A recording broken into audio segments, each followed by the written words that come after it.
Eating, for early humans, was never a routine. It was a constant negotiation with the unknown.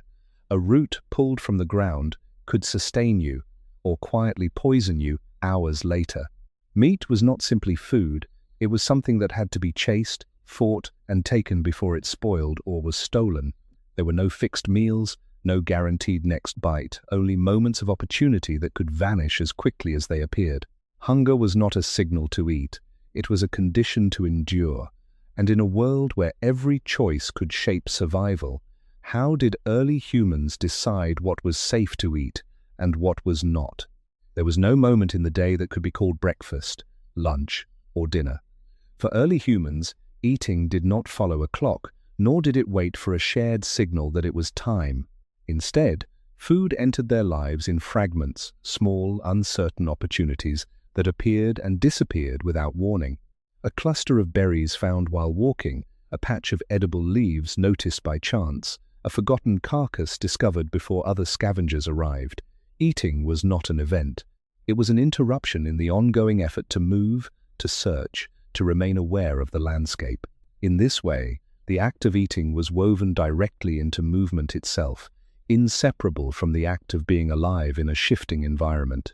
Anthropological evidence from modern hunter-gatherer groups, often used cautiously as reference points, suggests that this pattern was not structured but opportunistic, shaped by availability rather than preference. This matters because it shows that early human eating behavior was not organized around satisfaction, but around encounter. The absence of fixed meals meant that hunger did not build toward a known relief. There was no expectation that food would arrive at a certain time, and so the body could not rely on anticipation in the way modern routines allow. Instead, hunger existed as a quiet, persistent condition, sometimes sharp, sometimes distant, but rarely resolved in a predictable rhythm. When food appeared, it was consumed in relation to its immediacy, how much could be eaten now, how much effort it required, and whether it was safe enough to risk. This lack of structure is supported by studies in evolutionary biology and nutritional anthropology, which indicate that early humans likely experienced irregular caloric intake, with periods of relative abundance followed by stretches of scarcity. The body, over time, adapted to this instability, but the experience of eating remained tied to uncertainty. Each instance of finding food was not part of a routine, it was a temporary answer to an ongoing problem. Movement played a central role in shaping how eating occurred. Early humans did not move through their environment with the sole intention of finding food at every moment, but food was always a possibility within that movement. Walking along a familiar path might reveal seasonal fruits, while a detour could expose a new source of edible plants. There was no separation between foraging time and other time. The environment itself dictated when eating could happen, and this meant that attention had to remain open, constantly scanning for signs that could indicate opportunity. Ethnographic observations of foraging societies show that this kind of awareness is not passive. It is learned over years, refined through experience, and deeply tied to memory of place. The absence of meals, then, was not chaos, it was a different kind of order, one that depended on responsiveness rather than planning. Eating happened not because it was scheduled, but because the world briefly allowed it. Even when larger sources of food were obtained, the idea of a meal as a contained event still did not fully exist. Consumption could be spread over time, interrupted by the need to move, to watch for danger, or to process the food itself. There was no clear beginning or end. This continuous fragmented pattern reinforces the central reality. Early human eating was not defined by structure, but by circumstance. And in a world where food could not be summoned, only encountered, the absence of meals was not a limitation, it was the natural result of living within an environment that offered no guarantees. Without fixed meals, the body could not organize itself around expectation. There was no internal signal that aligned neatly with sunrise or sunset, no learned rhythm that said food would arrive after a certain stretch of time.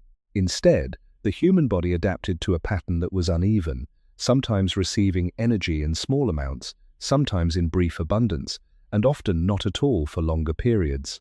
This did not mean that early humans felt hunger less intensely, rather, hunger became less tied to a schedule and more to a continuous awareness of need. It rose and fell without a predictable cycle, shaped by the last time food had been found and by how much effort had been spent since then.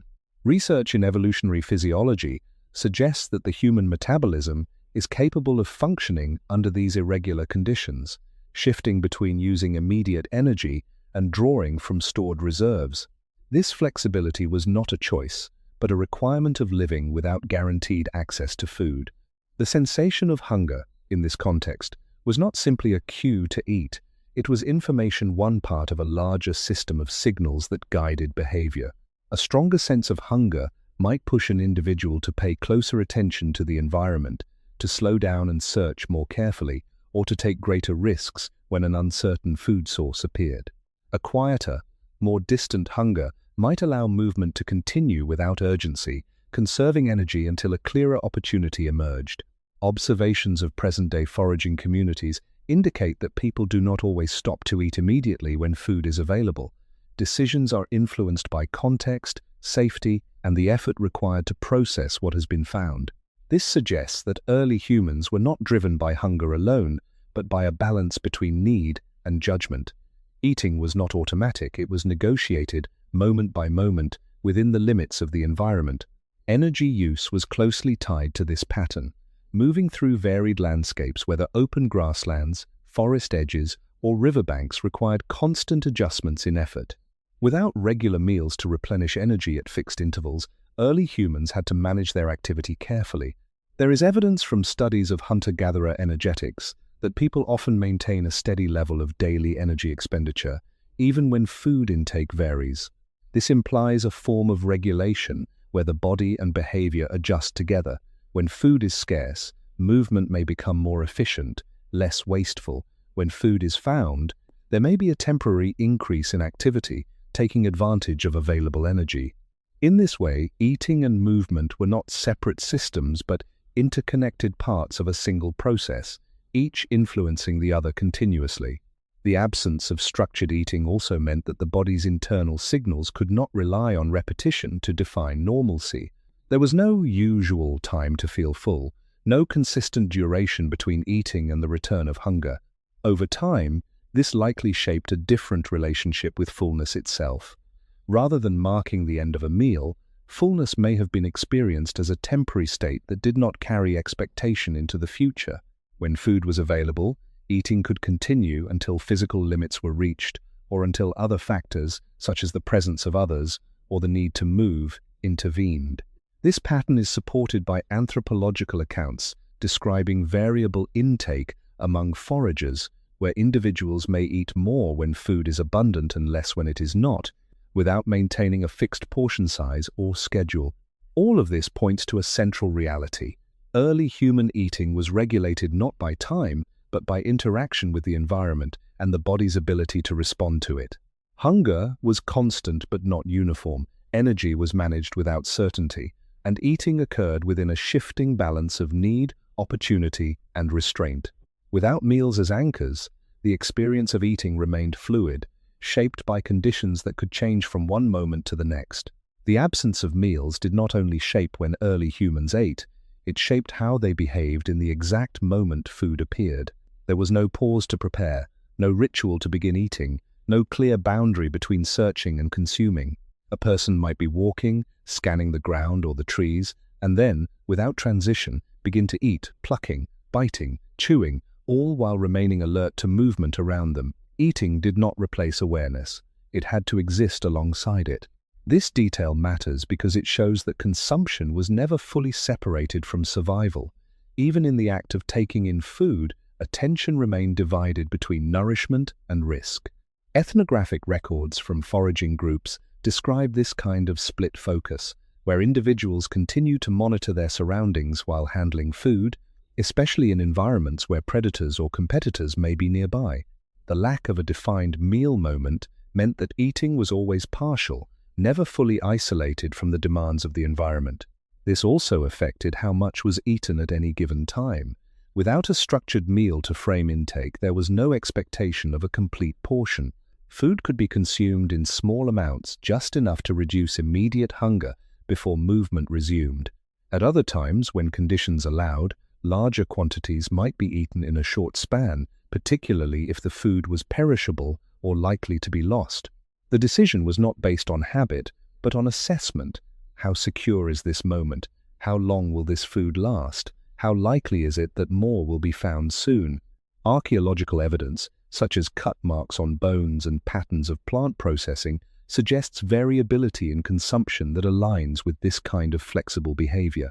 Early humans did not follow a consistent intake pattern because their environment did not offer consistency. Each encounter with food required a rapid, context-dependent choice.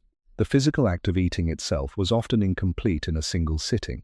Food might need to be carried, returned to, or processed over time. Tough plant fibers required prolonged chewing. Certain roots or nuts needed to be broken, cracked, or pounded before they could be eaten fully. This meant that eating could extend across moments, interrupted, and resumed as needed. There was no expectation that once eating began, it would continue uninterrupted until fullness. Instead, it could be paused at any point, either because the food demanded further preparation or because attention had to shift elsewhere. Observations of tool use in early human sites indicate that processing and consumption were closely linked, with simple tools used to make food more accessible, but not necessarily in a way that created a single, contained eating event. The act remained distributed across time and effort. Social factors added another layer to this behavior. In a group setting, the presence of others could influence how quickly or how much an individual ate. Without formalized meals, there were no established rules that clearly defined individual portions. Access could depend on proximity, status, or timing. This did not mean constant conflict, but it did mean that eating was responsive to the immediate social environment. A person might eat quickly if others were nearby, or more slowly if the situation felt secure. Studies of contemporary foraging societies show that sharing is common, but it exists alongside subtle forms of competition and negotiation. These dynamics would have shaped not only distribution, but also the pace and manner of eating itself. Taken together, these patterns reveal a consistent principle. Without meals, eating became an adaptive behavior rather than a fixed routine. It adjusted to the presence of food, the demands of the body, the risks of the environment, and the dynamics of the group. There was no single way to eat, only a continuous process of responding to what was available in each moment. In this sense, the absence of meals did not leave a gap, it created a different structure entirely, one defined by immediacy, flexibility, and constant awareness. Knowing what to eat was not something early humans were born with in a complete form. There was no internal list of safe plants, no instinct that could perfectly separate nourishment from danger. Instead, this knowledge had to be built slowly, through repeated encounters with the environment, shaped by memory and, at times, by painful consequences. A plant that looked similar to another might produce a very different effect in the body. A fruit that was safe when ripe could become harmful when unripe. Even meat, depending on how long it had been exposed or what animal it came from, could carry risks. This meant that eating was not simply about finding food, it was about interpreting it correctly. The difference between survival and harm often depended on details that were not immediately obvious, and learning those details required experience over time. Trial and error played a role, but not in a careless or constant way. The idea that early humans simply ate random things until they discovered what was safe is not supported by anthropological evidence. Instead, learning was cautious and incremental. Small amounts might be tested, effects observed, and decisions adjusted. If a certain plant caused discomfort, it would likely be avoided or approached differently in the future. If it provided energy without negative effects, it could gradually become part of a known set of edible resources. This process reduced risk over time, but it never removed uncertainty completely. Environments change, seasons shift, and unfamiliar situations arise. Even with knowledge, each encounter still carried a degree of evaluation. This careful approach is consistent with observations of existing foraging societies, where new or uncertain foods are often approached with restraint rather than immediate consumption. Memory, both individual and shared, became one of the most important tools in this process. An individual might remember the location of a certain plant, the time of year it appeared, and the effects it had after being eaten. But beyond personal memory, there was also knowledge held within the group. Information could be observed, imitated, and gradually learned without each person having to experience every risk directly. Younger members of the group would watch what others chose to eat, how they prepared it, and when they avoided it. Over time, this created a form of informal transmission knowledge that was not written or formally taught, but embedded in daily behavior. Ethnographic studies of hunter-gatherer communities show that this kind of learning is continuous, taking place through participation and observation rather than structured instruction. In this way, the ability to recognize edible food was not a fixed trait, but a developing skill shaped by social context. Visual and sensory cues also played a role, though they were not always reliable. Color, smell, texture, and taste could provide hints about whether something was edible, but these signals were not consistent across all environments. A bright color might indicate ripeness in one case and toxicity in another. A bitter taste could signal danger, but some edible plants are naturally bitter as well. This meant that sensory information had to be interpreted within the framework of prior experience. It was not enough to rely on instinct alone. Perception had to be guided by what had been learned before. This interaction between senses and memory formed a practical system for decision-making, one that allowed early humans to navigate a complex and sometimes deceptive food landscape. All of this reinforces a central point. Eating for early humans began long before food entered the mouth. It started with recognition, with the ability to decide whether something should be eaten at all. This decision was never automatic. It was the result of accumulated experience, cautious testing, and shared knowledge within a group. In a world where the difference between edible and harmful was not always visible, learning what to eat was itself a fundamental part of survival. The risk of choosing the wrong food was not abstract or distant. It was immediate, physical, and often difficult to predict in advance. A plant that seemed harmless could lead to nausea, weakness, or more severe reactions that reduced a person's ability to move or think clearly. In an environment where mobility and awareness were essential, even a mild impairment could become dangerous. This is supported by ethnobotanical research, which shows that many naturally occurring plants contain compounds that can interfere with digestion or the nervous system if consumed in the wrong form or quantity. Early humans did not need to understand these compounds in a scientific sense to experience their effects. What mattered was the outcome, whether the body could continue to function after eating, or whether it became compromised in a way that affected survival. The consequences of a mistake were not always immediate. Some effects could take time to appear, making the connection between cause and outcome more difficult to recognize. A person might eat something and feel no change at first, only to experience discomfort hours later.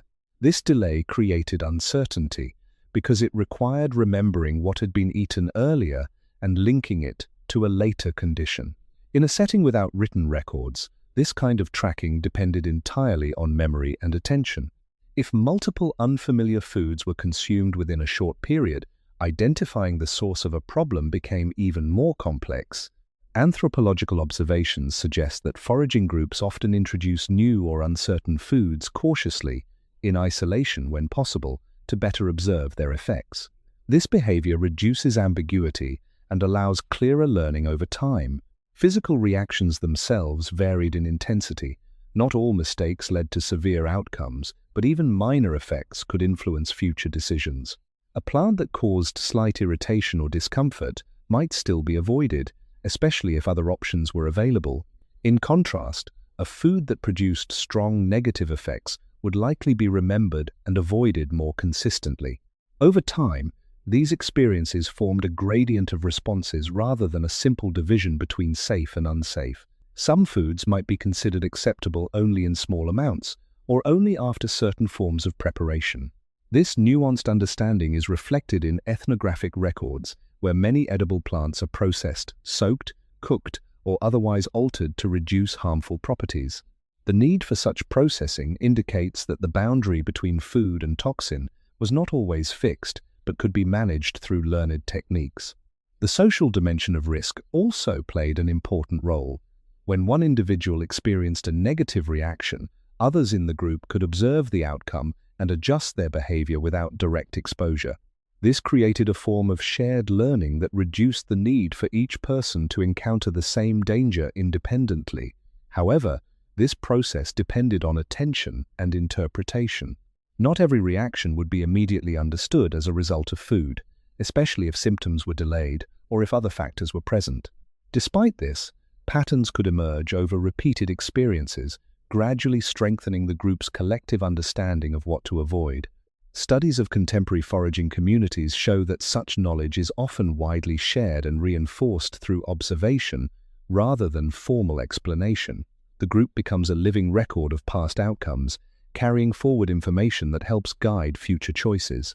There was also a limit to how much risk could be avoided. New environments introduced unfamiliar plants and animals, requiring fresh evaluation and cautious testing. Seasonal changes could alter the properties of known foods, making them safe at one time and less so at another. Even well-understood resources could vary in quality depending on factors such as age, storage conditions, or exposure to elements. This meant that the process of deciding what to eat was never fully complete. It remained active, requiring ongoing attention and adjustment. The presence of risk did not disappear with experience. It became something that had to be managed continuously. In this context, eating was not simply an act of consumption, but a repeated decision under uncertainty. Each choice carried potential consequences, some immediate and some delayed, all of which fed back into memory and future behavior. The body's reactions provided information, the group's observations added context, and together they shaped a cautious approach to food. This ongoing interaction between risk and learning defined how early humans navigated their environment, turning each encounter with food into both a necessity and a source of knowledge. Over time, the repeated process of choosing, reacting, remembering, and adjusting began to form something more stable than individual experience alone. It did not become a fixed system with clear rules, but it did develop into a shared understanding that could guide behavior with greater consistency. Early humans did not eliminate uncertainty, yet they reduced it enough to move through their environment with a growing sense of what could be approached, what should be avoided, and what required caution. This gradual formation of knowledge was not sudden or complete. It emerged through accumulation, small observations layered over one another, reinforced by repetition, and shaped by the outcomes that followed each decision to eat or not to eat. One of the key features of this developing system was its flexibility. Knowledge about food could not remain static because the environment itself was not static. Seasonal changes altered the availability and condition of plants. Migration introduced unfamiliar species. Even familiar resources could behave differently under new circumstances. This meant that what was known had to remain open to revision. A plant that was safe in one context might become less reliable in another, requiring renewed attention. Anthropological studies suggest that foraging knowledge often includes not just identification, but conditions when something can be eaten, how it should be prepared, and in what quantity it remains safe. This kind of conditional understanding reflects a system that is responsive rather than fixed, capable of adapting to variation without assuming certainty. The transmission of this knowledge across individuals and generations was essential to its stability. Without written records, everything depended on observation, imitation, and participation. Younger members of a group did not receive a complete explanation of what was edible in a single moment. Instead, they learned gradually by being present during the process of finding and consuming food. They saw which plants were selected, how they were handled, and when they were left untouched. Over time, these patterns became familiar, not as abstract rules, but as practiced behaviors. Ethnographic evidence from contemporary hunter-gatherer societies shows that such learning is deeply embedded in daily life, with knowledge passed on through repeated exposure rather than formal instruction. In this way, the group itself functioned as a living system of memory, maintaining continuity even as individual members changed. At the same time, this shared system did not remove the need for individual judgment. Each encounter with food still required attention, because no set of prior experiences could account for every possible variation. A person might recognize a plant but notice that it appeared different from previous encounters, perhaps due to age, damage, or environmental conditions. This would prompt a reassessment, even within a framework of existing knowledge. The balance between relying on what was known and remaining open to new information was a constant part of the decision-making process. Eating, therefore, was guided by both memory and awareness, each correcting and supporting the other. This evolving understanding of food also shaped the boundaries of what could be considered part of the diet. Over time, certain resources became more consistently included, not because they were inherently obvious as food, but because they had been repeatedly confirmed as usable. Others remained on the margins, approached only in specific conditions, or avoided entirely due to past negative outcomes. The diet, then, was not a fixed list, but a shifting set of possibilities defined by accumulated experience. Archaeological findings, such as residues on tools and remains of processed plants, support the idea that early human diets were diverse and adaptable, reflecting this ongoing process of selection and refinement. All of this leads to a clear conclusion within this stage of the story. Early humans did not simply find food, they built a working understanding of it over time. This understanding was never complete, never fully secure, but it was sufficient to support survival in environments that offered no clear guidance. Eating was not just a response to hunger, it was the result of a learned system shaped by risk, memory, and shared experience. And even as this system became more reliable, it remained open, always subject to change with the next encounter. For early humans, most food did not come from dramatic moments of success, but from quiet, repeated acts of gathering. The landscape, when observed closely, offered a wide range of small, scattered resources, roots hidden beneath the soil, leaves growing in clusters, fruits appearing only at certain times, seeds that required careful collection. These were not rare discoveries, but they were not effortless either. Gathering demanded time, attention, and a detailed familiarity with the environment. It was through this steady interaction with plants that a large portion of daily nourishment was obtained. Archaeological and ethnographic evidence consistently shows that in many foraging societies, plant-based foods form the majority of caloric intake, not because they are easier in every sense, but because they are more reliably available across time. The act of gathering was shaped by knowledge that extended beyond simple recognition. It involved knowing where to look, when to look, and how to interpret subtle signs of growth and readiness. A plant that appeared edible might only be useful during a narrow window before it became too tough, too dry, or less nutritious. Some roots could be dug up only when the soil conditions allowed it. Fruits might ripen unevenly, requiring repeated visits to the same area over days or weeks. This meant that gathering was not a one-time action, but a pattern of return moving through familiar spaces with an awareness of how they changed over time. Studies of contemporary hunter-gatherers show that individuals often maintain detailed mental maps of their environment, tracking the location and seasonal cycles of different food sources. This spatial memory allowed them to move efficiently, not randomly, increasing the likelihood of finding usable food. The physical process of collecting plant foods required effort that was steady rather than intense. Digging for roots involved tools or hands working through soil, sometimes for extended periods. Picking leaves or fruits required careful selection, distinguishing between usable and unusable parts. Seeds and nuts, while often energy-rich, could be small and scattered, demanding patience to gather in meaningful quantities. This kind of work did not produce immediate abundance, but it created a consistent flow of food over time. Unlike hunting, which could result in large but unpredictable returns, gathering provided a more stable foundation.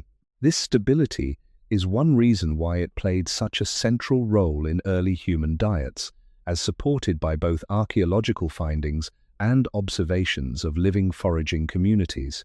Gathering also influenced how food was consumed. Because plant foods were often collected in smaller amounts and across different moments, they could be eaten gradually, sometimes immediately after being found. A person might eat part of what they gathered while continuing to move, carrying the rest or returning later for more. This pattern fits within the broader absence of structured meals, reinforcing the idea that eating was distributed across time rather than concentrated into single events. The nature of gathered food, fragmented, varied, and dependent on location, naturally led to a fragmented pattern of consumption. Each item contributed a small part to overall intake, and together they formed a diet that was diverse but not uniform. There was also a limit to how much could be gathered at once. Carrying capacity, the perishability of certain plants, and the effort required to transport them all placed constraints on accumulation. This meant that gathering was often repeated, rather than maximized in a single effort. People returned to known areas, collected what was available, and moved on, maintaining a balance between effort and reward. Ethnographic studies indicate that foragers often optimize their behavior to gain sufficient energy without unnecessary expenditure, rather than attempting to collect as much as possible in every instance. This approach reflects an understanding of the environment that values consistency over excess. In this way, gathering was not a secondary activity or a fallback option, it was a primary method of sustaining life. It required knowledge, patience, and continuous engagement with the landscape. The food it provided may not have been dramatic or immediate, but it was dependable in a way that other sources were not. Through gathering, early humans maintained a steady connection to their environment, one that shaped not only what they ate, but how they moved, how they remembered, and how they experienced the act of eating itself. The plants that early humans gathered were not a single category of food, but a wide range of different parts, each with its own properties, challenges, and value. Roots, for example, were often hidden beneath the surface, requiring effort to locate and extract. They could provide a steady source of carbohydrates, but not all roots were equal. Some were fibrous and difficult to chew, others contained compounds that required processing to reduce bitterness or potential toxicity. Finding them depended on recognizing subtle signs in the soil or the visible parts of the plant above ground. This meant that gathering roots was not just physical labor, it was guided by knowledge that connected what could be seen on the surface to what lay beneath. Archaeological evidence, including digging tools and wear patterns on teeth, suggests that underground storage organs like tubers played a meaningful role in early human diets, especially in environments where other resources fluctuated. Fruits presented a different kind of opportunity. They were often easier to consume, requiring little preparation, and could provide quick energy through natural sugars. But their availability was limited by season, and their presence could be unpredictable from one area to another. A tree that produced fruit one year might yield less the next, depending on environmental conditions. This variability required repeated observation and memory, knowing when a particular area might offer fruit and returning at the right time. Fruits also introduced another layer of decision-making: ripeness. An unripe fruit might be hard, sour, or even harmful, while an overripe one could be spoiled or already consumed by animals. Ethnographic studies show that foragers often check multiple indicators: color, texture, ease of detachment, to judge whether fruit is suitable to eat. These small assessments, repeated over time, shaped a practical understanding of how to use this resource without relying on certainty. Leaves and shoots added yet another dimension. They were often abundant and easier to collect in larger quantities, but their nutritional value and palatability varied widely. Some leaves could be eaten directly, while others required cooking or processing to reduce bitterness or harmful compounds. The presence of plant defense chemicals, which served to deter herbivores, meant that not all green matter was suitable for consumption. Early humans had to distinguish between what could be eaten safely and what required caution. This distinction was not always obvious from appearance alone. Research in nutritional anthropology indicates that many edible plants contain substances that are manageable in small amounts or after preparation, reinforcing the idea that knowledge and technique were essential components of gathering. Leaves, while less energy-dense than roots or seeds, contributed important micronutrients, making them a consistent, if modest, part of the diet. Seeds and nuts offered a more concentrated source of energy, but they came with their own challenges. They were often small, requiring time and patience to collect in sufficient quantities. Some were encased in hard shells, demanding tools or repeated effort to access the edible portion. Others needed to be processed ground, soaked, or cooked to become fully digestible. Despite these difficulties, their nutritional density made them valuable when available. Archaeological findings, such as grinding stones and residue analysis, provide evidence that early humans invested effort in processing these resources, indicating their importance within the broader pattern of gathering. The effort required to obtain and prepare seeds and nuts reflects a trade-off, higher energy return in exchange for increased time and labor. Each of these plant types, roots, fruits, leaves, seeds, did not function in isolation. They formed a combined system of resources that varied across space and time. When one was scarce, another might be available, creating a shifting balance that supported survival. This diversity reduced dependence on any single food source, but it also required a broad and adaptable knowledge base. Gathering, in this sense, was not about collecting one type of food, but about navigating a range of possibilities, each with its own conditions and limits. This variety directly shaped how early humans ate. Because different plant foods required different levels of effort and preparation, they influenced the timing and manner of consumption. Some could be eaten immediately, others required processing that delayed intake. Some were consumed in small amounts as they were found, others accumulated and prepared over time. Together, they created a pattern of eating that was as varied as the landscape itself, fragmented, responsive, and closely tied to the specific properties of each resource encountered. What made gathering so central was not that it produced large amounts of food at once, but that it worked consistently enough across time to support survival. The effort required was steady and often repetitive, yet it aligned closely with the amount of energy returned. Early humans did not gather everything they could find in a single moment, nor did they ignore resources that seemed small or scattered. Instead, their behavior suggests a form of balance, expending effort where the return was sufficient and moving on when it was not.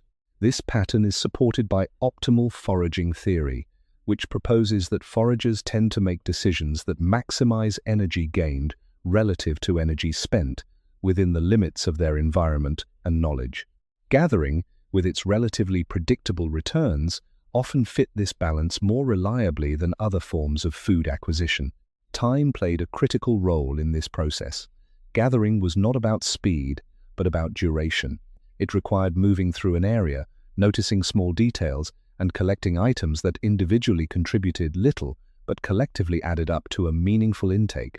This meant that a significant portion of the day could be spent in this activity, not as a single focused effort, but as an ongoing part of movement through the landscape.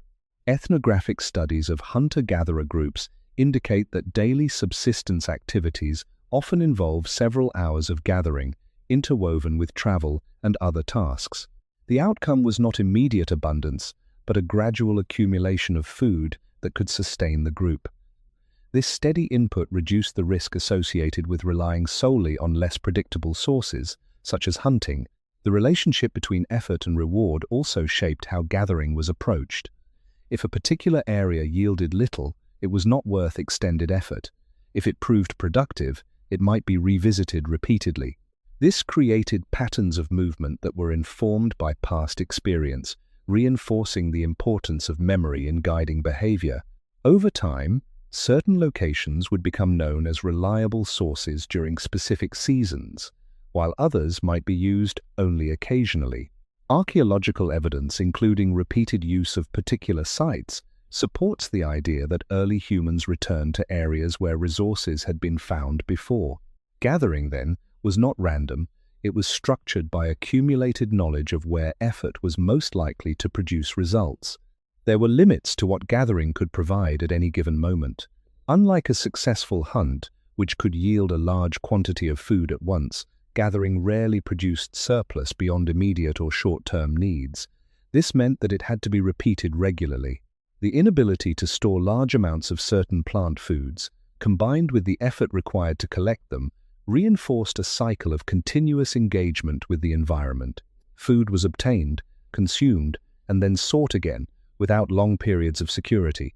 This ongoing cycle fits within the broader pattern of early human eating, where stability was achieved not through abundance, but through repetition and adaptability. Despite these limitations, gathering offered something that other methods did not: a degree of predictability. While no resource was guaranteed, the diversity of plant foods meant that there was often something available, even if it required effort to find. This reduced the likelihood of complete absence of food, providing a baseline that could support the group through less productive periods. Nutritional studies suggest that plant foods, though sometimes lower in energy density compared to animal sources, can collectively meet a large portion of dietary needs when consumed in sufficient variety. This reinforces the idea that gathering was not a secondary activity, but a foundational one. In the context of how early humans ate, gathering defined the rhythm of intake. It produced food in small, manageable amounts, encouraged consumption at the moment of discovery, and required continuous movement and attention. There was no clear separation between obtaining and eating. The two often occurred together, blending into a single process. This pattern, repeated day after day, created a form of stability that did not depend on large successes, but on the steady accumulation of small ones. Through this, gathering became the quiet structure underlying early human diets, less visible than hunting, but more consistent in sustaining life. Hunting did not occur as often as it is sometimes imagined, but when it did, it carried a different weight from gathering. It was not a steady process of accumulation, but an uncertain attempt that could end in success or in nothing at all. Early humans could spend hours, sometimes days, tracking, observing, and approaching animals without securing any food. This unpredictability shaped how hunting fit into the broader pattern of eating. It was not something that could be relied upon daily, but rather an opportunity that, when successful, temporarily changed the balance of available food. Archaeological evidence, including animal bones with cut marks and the distribution of remains across sites, suggests that hunting occurred regularly over long periods, but not with the consistency required to serve as the sole foundation of the diet. Instead, it functioned alongside gathering, adding variation rather than replacing stability. The process of hunting required a different kind of attention and coordination. Unlike gathering, where food was stationary, animals moved, reacted, and could escape. This meant that success depended not only on recognizing an opportunity, but on timing, positioning, and often cooperation within a group. Early humans likely used a combination of strategies: persistence tracking, ambush, and opportunistic capture, depending on the environment and the type of animal. These methods required energy, and there was no guarantee that the energy spent would be recovered through food. Studies in human evolutionary ecology indicate that hunting carries a higher variance in return compared to gathering. When it succeeds, the reward can be large, but failures are common. This imbalance made hunting a riskier but potentially more impactful activity within the overall system of food acquisition. When a hunt was successful, the nature of eating changed immediately. A large animal could provide a significant amount of meat, far more than what could be consumed in a single moment. This created a situation that contrasted sharply with the small, continuous intake of gathered foods. Instead of scattered bites, there was a concentrated source of nutrition that had to be processed and consumed within a limited time. Meat, depending on environmental conditions, does not remain safe indefinitely. Without advanced preservation methods, it would begin to spoil, attracting scavengers and becoming less suitable to eat. This imposed a new kind of urgency, not the urgency of finding food, but the urgency of using it before it was lost. In this context, eating could become more focused, more immediate, and more socially coordinated. The act of processing an animal also influenced how eating unfolded. Cutting, dividing, and distributing meat required tools and time, and often involved multiple individuals. Different parts of the animal offered different nutritional value, and accessing them required knowledge and technique. This meant that eating did not begin instantly after a successful hunt. It was preceded by a phase of preparation that shaped who ate, when, and how much. Archaeological findings, such as patterns of butchery marks on bones, indicate that early humans developed systematic ways of breaking down animals, suggesting a level of organization in how meat was handled. However, This organization did not create fixed meals, it created a temporary concentration of food that still had to be integrated into the broader, irregular pattern of eating. Despite its impact, hunting did not remove uncertainty from the experience of eating. A successful hunt could be followed by a long period without another. The presence of a large food source did not guarantee future availability, and early humans could not depend on repeating the same outcome. This meant that even during moments of abundance, the underlying condition of uncertainty remained. The food had to be used, shared, and consumed with an awareness that it might not be replaced soon. Ethnographic studies of hunter-gatherer societies show that meat is often distributed within the group, not only for social reasons, but also as a way of managing this variability. Sharing reduces the risk for individuals, spreading the benefit of success across the group. In this way, hunting introduced a different rhythm into early human eating, one defined by rarity, intensity, and temporary abundance. It did not replace the steady background of gathering, but it added moments where the pattern shifted, where food was not found in small pieces but in a single, significant event. These moments required their own decisions, their own forms of attention, and their own ways of eating, all shaped by the same underlying reality. Food was never guaranteed, only encountered. When a hunt succeeded, the presence of a large animal changed the immediate conditions of eating in a way that gathering rarely did. Instead of encountering food in small, scattered amounts, early humans were faced with a single, concentrated source that demanded attention all at once. The first stage was not eating, but securing and processing the animal. Cutting into the body, separating usable parts, and accessing nutrient-rich areas such as organs required coordination and familiarity with the structure of the animal. This work had to be done with awareness of time, because once the animal was down, it became a point of attraction not only for the group, but for other animals as well. The act of eating began within this pressure, shaped by the need to use the resource before it was lost to decay or competition. Consumption, in this context, could be more immediate and more intensive than in other situations. Meat that was freshly obtained might be eaten quickly, sometimes even before all parts of the animal were fully processed. Ethnographic observations of foraging societies show that certain parts, especially organs, are often consumed early, both because they are highly valued nutritionally and because they can spoil faster than muscle tissue.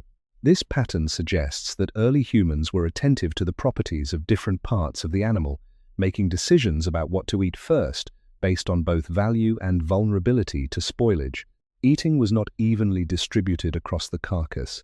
It followed a sequence shaped by practical considerations. At the same time, not all consumption happened in a single, uninterrupted moment. Depending on the size of the animal and the number of people present, the process could extend over hours or longer. Some portions might be eaten immediately, while others were cut and carried, if possible, to be consumed later or shared with individuals who were not present at the kill site. However, this extension was limited. Without reliable preservation methods, meat could not be stored for long periods, especially in warmer environments. This meant that the window for consumption was constrained, creating a balance between eating as much as possible in the moment and managing what could realistically be used before it spoiled. Archaeological evidence, including patterns of bone breakage and transport, indicates that early humans often removed high-value parts of animals and left others behind, reflecting decisions about what could be carried and consumed effectively. The social dimension of eating became more visible in these moments. A large animal provided more food than a single individual could consume, making distribution within the group both practical and, in many cases, necessary. Sharing did not eliminate all tension, but it created a structure through which the benefits of a successful hunt could extend beyond the hunters themselves. Studies of contemporary hunter-gatherers show that meat is frequently distributed according to social norms, which can include factors such as participation in the hunt, kinship, or established patterns of reciprocity. These norms influence not only who receives food, but also how eating unfolds, whether individuals consume quickly, wait, or receive portions at a different time. The presence of a large food source, therefore, did not create a simple feast. It created a coordinated event shaped by both necessity and social relationships. Even within this temporary abundance, constraints remained.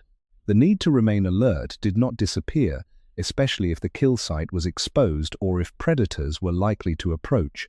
Eating could be interrupted, resumed, or cut short depending on the situation. The body might receive a large amount of energy in a relatively short period, but this did not establish a lasting pattern. Once the resource was used or lost, the system returned to its prior state of uncertainty. There was no guarantee that another hunt would succeed soon, and so the moment of abundance existed within a broader context that remained unchanged. This pattern highlights a key aspect of early human eating. Even when food was plentiful for a brief time, it did not transform the underlying structure of how eating worked. The intensity of consumption during a successful hunt was a response to immediate conditions, not the establishment of a new routine. It was shaped by the properties of meat, the limits of preservation, and the presence of others, all within a narrow window of opportunity. After that window closed, eating returned to its more fragmented, uncertain form, guided once again by the search for the next available source. Even at its most successful, hunting did not create a stable pattern of eating. The presence of a large animal could temporarily shift the experience from scarcity to abundance, but this shift was brief and could not be sustained. Once the meat was consumed, spoiled, or taken by other animals, the conditions returned to what they had been before, uncertain and dependent on the next opportunity. This cycle meant that hunting, despite its impact, could not define the overall structure of early human diets. It introduced variation, but not consistency. Archaeological records, when viewed over long periods, reflect this pattern. Evidence of animal consumption appears repeatedly, but not in a way that suggests uninterrupted access. Instead, it points to intermittent success, woven into a broader system that relied on more predictable sources. The variability of hunting outcomes also affected how early humans approached it as an activity.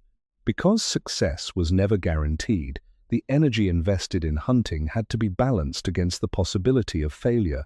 A group could spend significant time tracking or pursuing animals and return without food, relying once again on gathered resources to meet immediate needs. This uncertainty limited how much hunting could be depended upon, reinforcing its role as a supplement rather than a foundation. Studies in human behavioral ecology describe this as a high-risk, high-reward strategy, one that can provide substantial returns but only intermittently.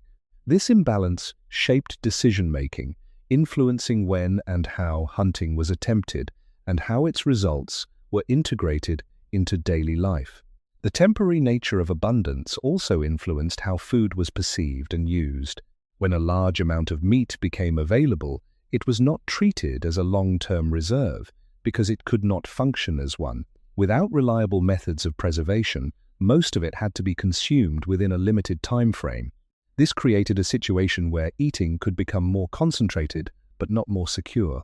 The body might receive a significant intake of energy over a short period, yet this did not reduce the likelihood of future scarcity.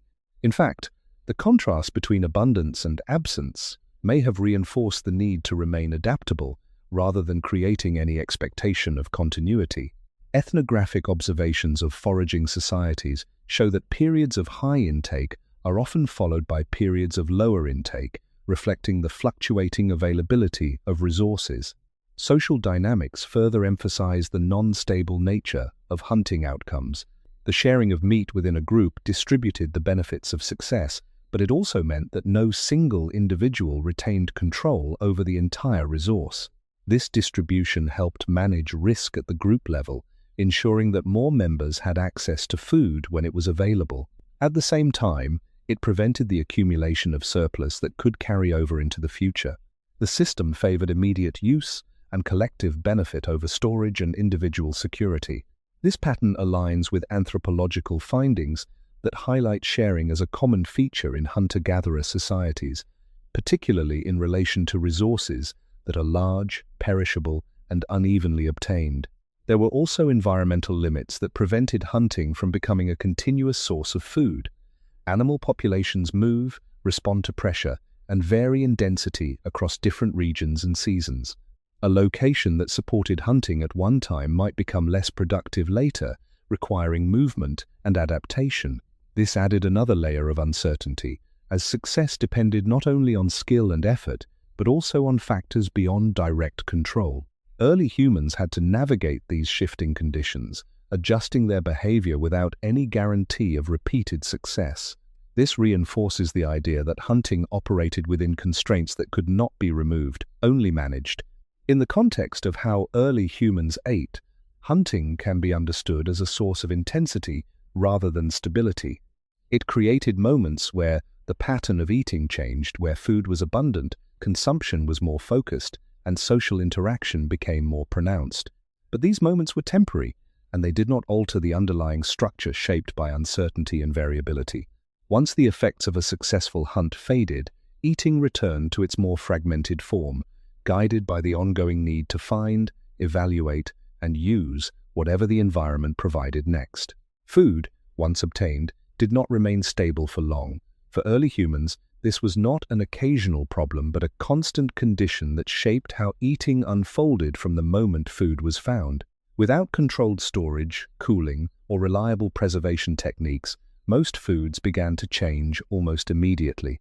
Meat, in particular, could shift from usable to questionable within a short period, depending on temperature, humidity, and exposure. This meant that the act of eating was closely tied to the process of decay. The value of food was not fixed at the moment it was acquired, it was already beginning to diminish, and this decline had to be taken into account with every decision about when and how to consume it. The awareness of spoilage did not come from abstract knowledge, but from repeated experience with its effects. Changes in smell, texture, and appearance provided signals that something was no longer the same as it had been. These sensory cues became practical guides, helping early humans judge whether food was still acceptable to eat. However, these signals were not always clear or consistent. A piece of meat might appear usable, but carry risks that were not immediately visible. A plant might soften or discolor in ways that did not always indicate danger. This uncertainty required caution, and it reinforced the need to rely on a combination of observation and prior experience. Ethnographic studies of foraging societies show that people develop a sensitivity to these changes, learning to recognize subtle differences that indicate when food is approaching the limits of safety. Because of this, time became an active factor in eating decisions. Food was not simply available or unavailable, it was moving along a trajectory from fresh to unusable. Early humans had to respond to this progression, adjusting their behavior to make use of food before it crossed that threshold. This often meant prioritizing consumption soon after acquisition, especially for items that were known to spoil quickly. In the case of meat, this could involve eating certain parts earlier than others, or returning to a carcass within a limited window to continue consumption. Archaeological evidence, such as patterns of repeated access to animal remains, suggests that early humans were aware of these time constraints and acted within them. The timing of eating was therefore not arbitrary, it was closely linked to the changing state of the food itself. The inability to store food for long periods also influenced how much could be gathered or hunted at once. There was little advantage in obtaining more than could be used before spoilage set in, especially if the excess could not be protected from other animals or environmental conditions. This placed a natural limit on accumulation, reinforcing a pattern of repeated acquisition rather than long-term storage. Studies in nutritional anthropology indicate that many foraging societies operate within these constraints, consuming food relatively soon after it is obtained and relying on continued access to resources rather than reserves. This pattern aligns with the broader structure of early human eating, where stability comes from repetition rather than surplus. Spoilage also affected the social dimension of eating. When food had a limited usable lifespan, it often needed to be shared or distributed quickly. A large quantity of meat, for example, could not be preserved easily, making it more practical to divide it among members of the group. This distribution ensured that more of the resource was used before it became unusable, while also reinforcing social connections. At the same time, the urgency created by spoilage could influence how quickly people ate, how much they consumed at once, and how they prioritized different parts of the food. The presence of time pressure did not eliminate choice, but it narrowed the range of options available. All of this reveals that eating, for early humans, was inseparable from the reality of decay. Food was not a stable object that could be held and used at any time. It was a temporary opportunity that required timely action. The moment of acquisition was only the beginning. From that point forward, the condition of the food was changing, and each decision had to account for that change. In this way, spoilage was not just a limitation, it was a defining factor that shaped how, when, and how much early humans could eat. Once early humans recognized that food was changing over time, their behavior adjusted to meet that reality. They did not attempt to stop spoilage in a controlled way. Such methods were limited, but they responded by changing how quickly and in what order they consumed what they had. Eating was no longer just about hunger or availability, it became a matter of timing. When food was fresh, the range of choices was wider. As time passed, that range narrowed and decisions became more urgent. This created a shifting priority system, where certain parts of the same food were eaten earlier, not because they were preferred in an abstract sense, but because they would not remain usable for long. In the case of animal food, this pattern is especially clear. Softer tissues, such as organs, tend to change more quickly than muscle, and so they were often consumed earlier when available. This is supported by ethnographic observations of foraging groups, where internal organs are frequently eaten soon after a kill. The decision reflects an understanding of both nutritional value and vulnerability to spoilage. Muscle tissue, being more durable for a short time, could be consumed later, but even this had limits. Early humans likely returned to a carcass over a period of time, eating what remained as long as it was still acceptable. Archaeological evidence, including repeated cut marks on bones and signs of re-entry to kill sites, suggests that this pattern of return was common. Eating, in this context, extended across time, but always within the boundaries set by decay. Plant foods also required attention to timing, though in different ways. Fruits, once ripe, could quickly pass into overripe or spoiled states, especially in warm conditions. Leaves might wilt or lose quality, and certain roots could become less palatable after being exposed. This meant that gathered plant foods were often consumed soon after collection, or within a short window. Some items might be carried for a limited time, but without preservation techniques, their usability declined. Ethnographic studies indicate that foragers often eat fruits and other perishable plant foods at the site where they are found, rather than transporting them over long distances. This behavior reflects an understanding that the value of these foods is highest at the moment of discovery. Another way early humans responded to spoilage was by revisiting food sources within a limited time frame. A carcass, for example, could provide multiple opportunities for consumption, but only if it was accessed before it became unusable or was taken by other animals. This required memory and awareness of time, knowing when to return and when it was no longer worth the effort. The same principle applied to certain plant resources that changed over short periods. This pattern of return added a temporal dimension to eating, where decisions were not only about what to eat, but when to revisit a known source.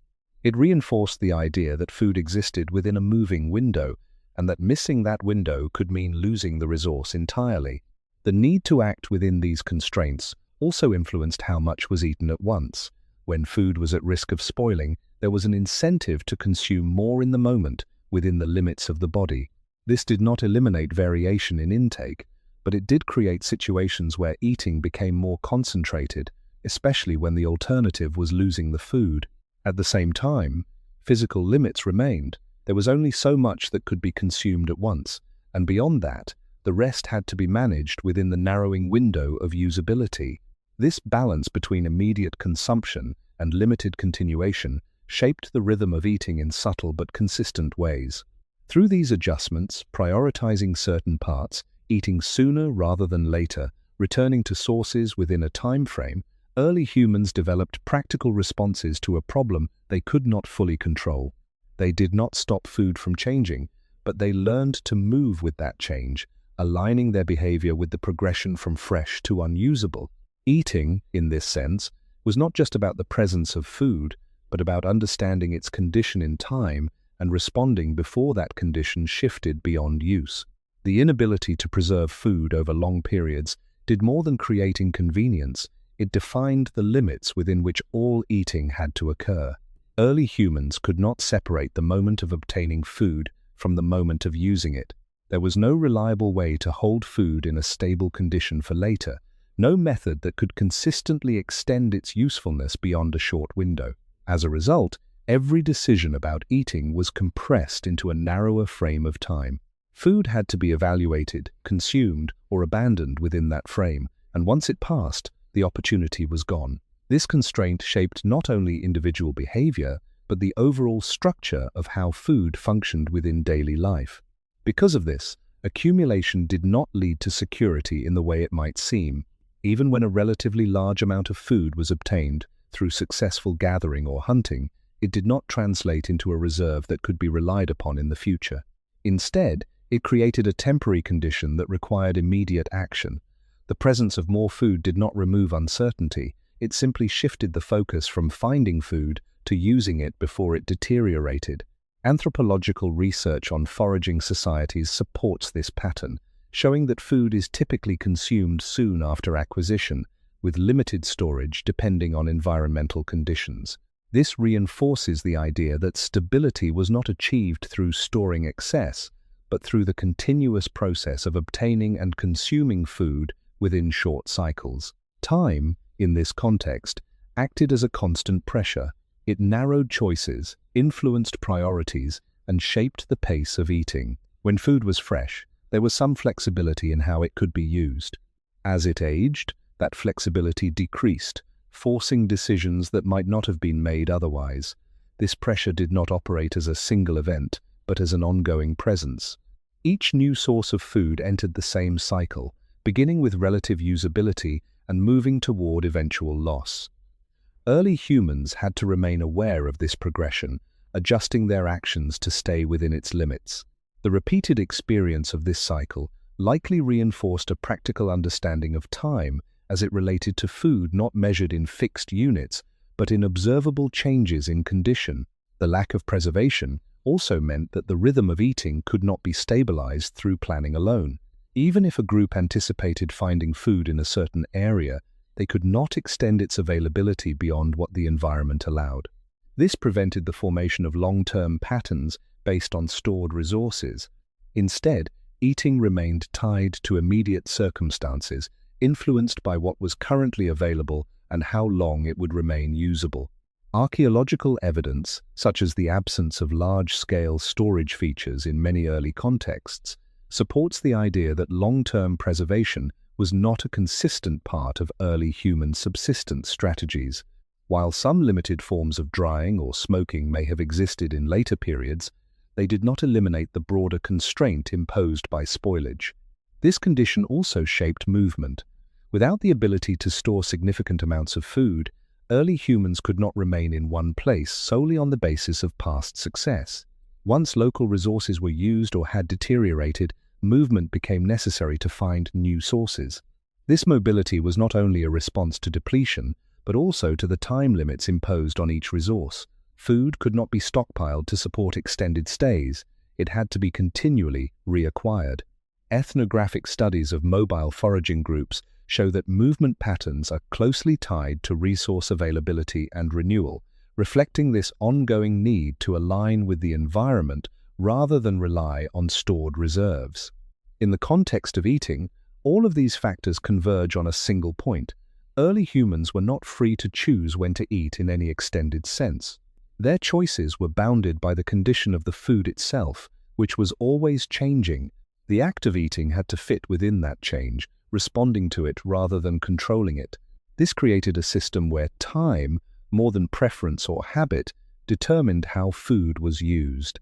Each moment of eating was part of a larger cycle that began with acquisition and ended with decay, and there was no way to step outside of that cycle. Through this, the absence of preservation becomes more than a technical limitation, it becomes a central feature of how early humans experienced food. It ensured that eating remained immediate, conditional, and closely tied to the present. There was no lasting buffer between having food and needing it again. Once a resource was gone, the process began anew, shaped once more by the same constraints of time and change. Food was rarely encountered in isolation from others. Early humans lived and moved in groups, and this meant that most moments of eating were shaped, in some way, by the presence of other individuals. Even when food was found by a single person, it existed within a social context that influenced what happened next. The act of eating was not purely individual. It was part of a shared environment where access, timing, and behavior could be affected by those nearby. This does not mean that every instance of eating was fully communal, but it does mean that the presence of others was almost always a factor to consider. Sharing emerged as one of the most visible patterns in this context, particularly with resources that were difficult to obtain or too large for one person to use alone. When a large animal was hunted, for example, the amount of meat exceeded what a single individual could consume before it spoiled. Distributing portions within the group increased the likelihood that more of the resource would be used effectively. Ethnographic studies of hunter-gatherer societies consistently show that food sharing is a common practice, especially for high-value and unpredictable resources like meat. This pattern helps reduce individual risk, spreading the benefit of success across the group and providing a form of indirect support during times when others may be less successful. Sharing, in this sense, was not only a social behavior but also a practical response to the limits imposed by spoilage and variability. At the same time, sharing did not eliminate all forms of competition. Access to food could still be influenced by proximity, timing, and social relationships. Being present at the moment food was obtained could affect how much an individual received. Position within the group, whether based on age, experience, or established roles, might also shape distribution, even if not through formal rules. Observations of contemporary foraging groups suggest that while sharing is widespread, it often occurs within a framework of expectations and subtle negotiations. Not everyone receives exactly the same amount at the same time, and these differences can influence how individuals approach the act of eating. This introduces a layer of variability that goes beyond the environment itself, adding social dynamics to the already complex process of obtaining and consuming food. The presence of others also influenced the pace of eating. In situations where food was limited or highly valued, individuals might eat more quickly, aware that the opportunity could diminish as others participated. In more secure contexts, where food was abundant relative to the number of people present, eating might proceed at a slower pace. These adjustments were not necessarily conscious in a formal sense, but they reflected an ongoing awareness of the social environment. Eating was not just about the food itself, but about how that food was situated within a group at a particular moment. This responsiveness added another layer to the already flexible pattern of early human eating. Competition could also take less direct forms.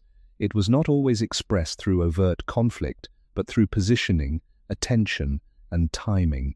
Being the first to notice a resource, the first to reach it, or the first to begin consuming it could influence the outcome. In environments where food was uncertain and often limited, these small differences could accumulate over time, affecting individual intake. However, the need to maintain group cohesion placed limits on how far competition could go. Early humans depended on one another for many aspects of survival, including protection, cooperation in hunting, and shared knowledge. This interdependence created a balance where competition existed but was moderated by the need to sustain social relationships. Archaeological evidence supports the idea that food was often processed and consumed in group settings. The distribution of remains, such as animal bones at shared sites, suggests that multiple individuals participated in the use of resources. While these findings cannot capture every detail of behavior, they align with ethnographic observations that emphasize the social nature of eating among foragers. Food was not simply consumed where it was found. It often became part of a shared space where its use was influenced by the presence and actions of others. In this way, eating for early humans cannot be understood solely as an interaction between an individual and food. It was also an interaction between individuals within a group, each responding to the same resource under shared constraints. The presence of others shaped access, pace, and distribution, adding a social dimension to a process already defined by uncertainty and change. The influence of others did not end with the moment food was found. It extended into how decisions about eating were made over time. Within a group, individuals were constantly observing one another, not only to learn what was safe to eat, but also to understand when it was appropriate to eat, how much to take, and whether to wait or act immediately. These patterns were not written rules, yet they formed a kind of social guidance that shaped behavior in subtle but consistent ways.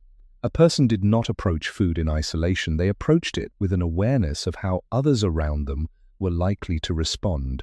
This awareness influenced choices even before any food was actually consumed. Timing, in particular, became a shared but flexible element. When food was discovered, there could be a brief moment where decisions had to be made: eat immediately, gather more, or bring it back to others. The presence of the group affected this choice. If others were nearby, eating might begin quickly, with less delay. If others were absent, there might be a decision to carry the food back, especially if the resource was substantial enough to share. Ethnographic observations suggest that foragers often balance immediate consumption with delayed sharing, depending on the type of food and the social context. This balance reflects an ongoing negotiation between individual need and group expectation, shaped by repeated interactions over time. The distribution of food also carried an element of anticipation. Individuals were not only reacting to what was present, but also to what they expected based on prior experience. If a certain pattern of sharing had occurred in the past, it could influence current behavior. A person might wait, expecting that food will be distributed in a familiar way, or act more quickly if that expectation was uncertain.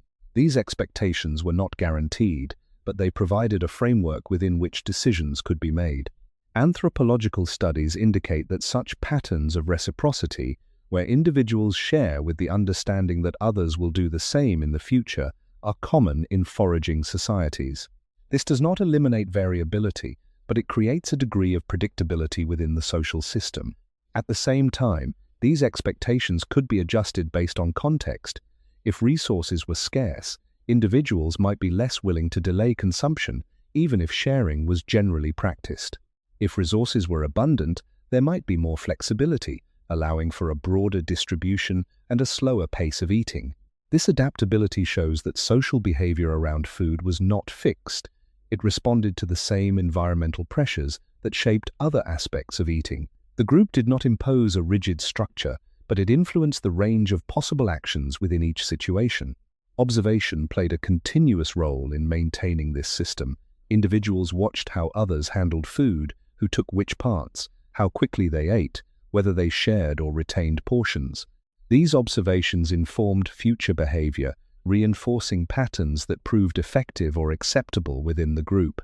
Over time, this created a form of social learning that extended beyond knowledge of what to eat into knowledge of how to behave around food.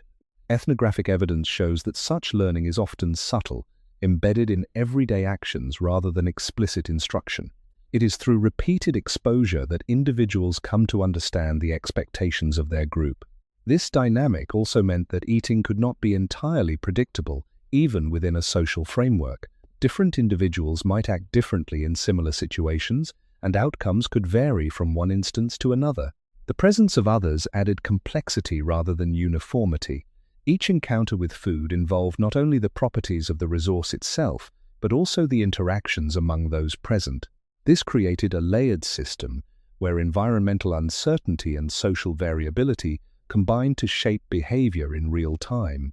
In this context, eating becomes a coordinated but flexible process, influenced by shared experience, individual judgment, and immediate conditions.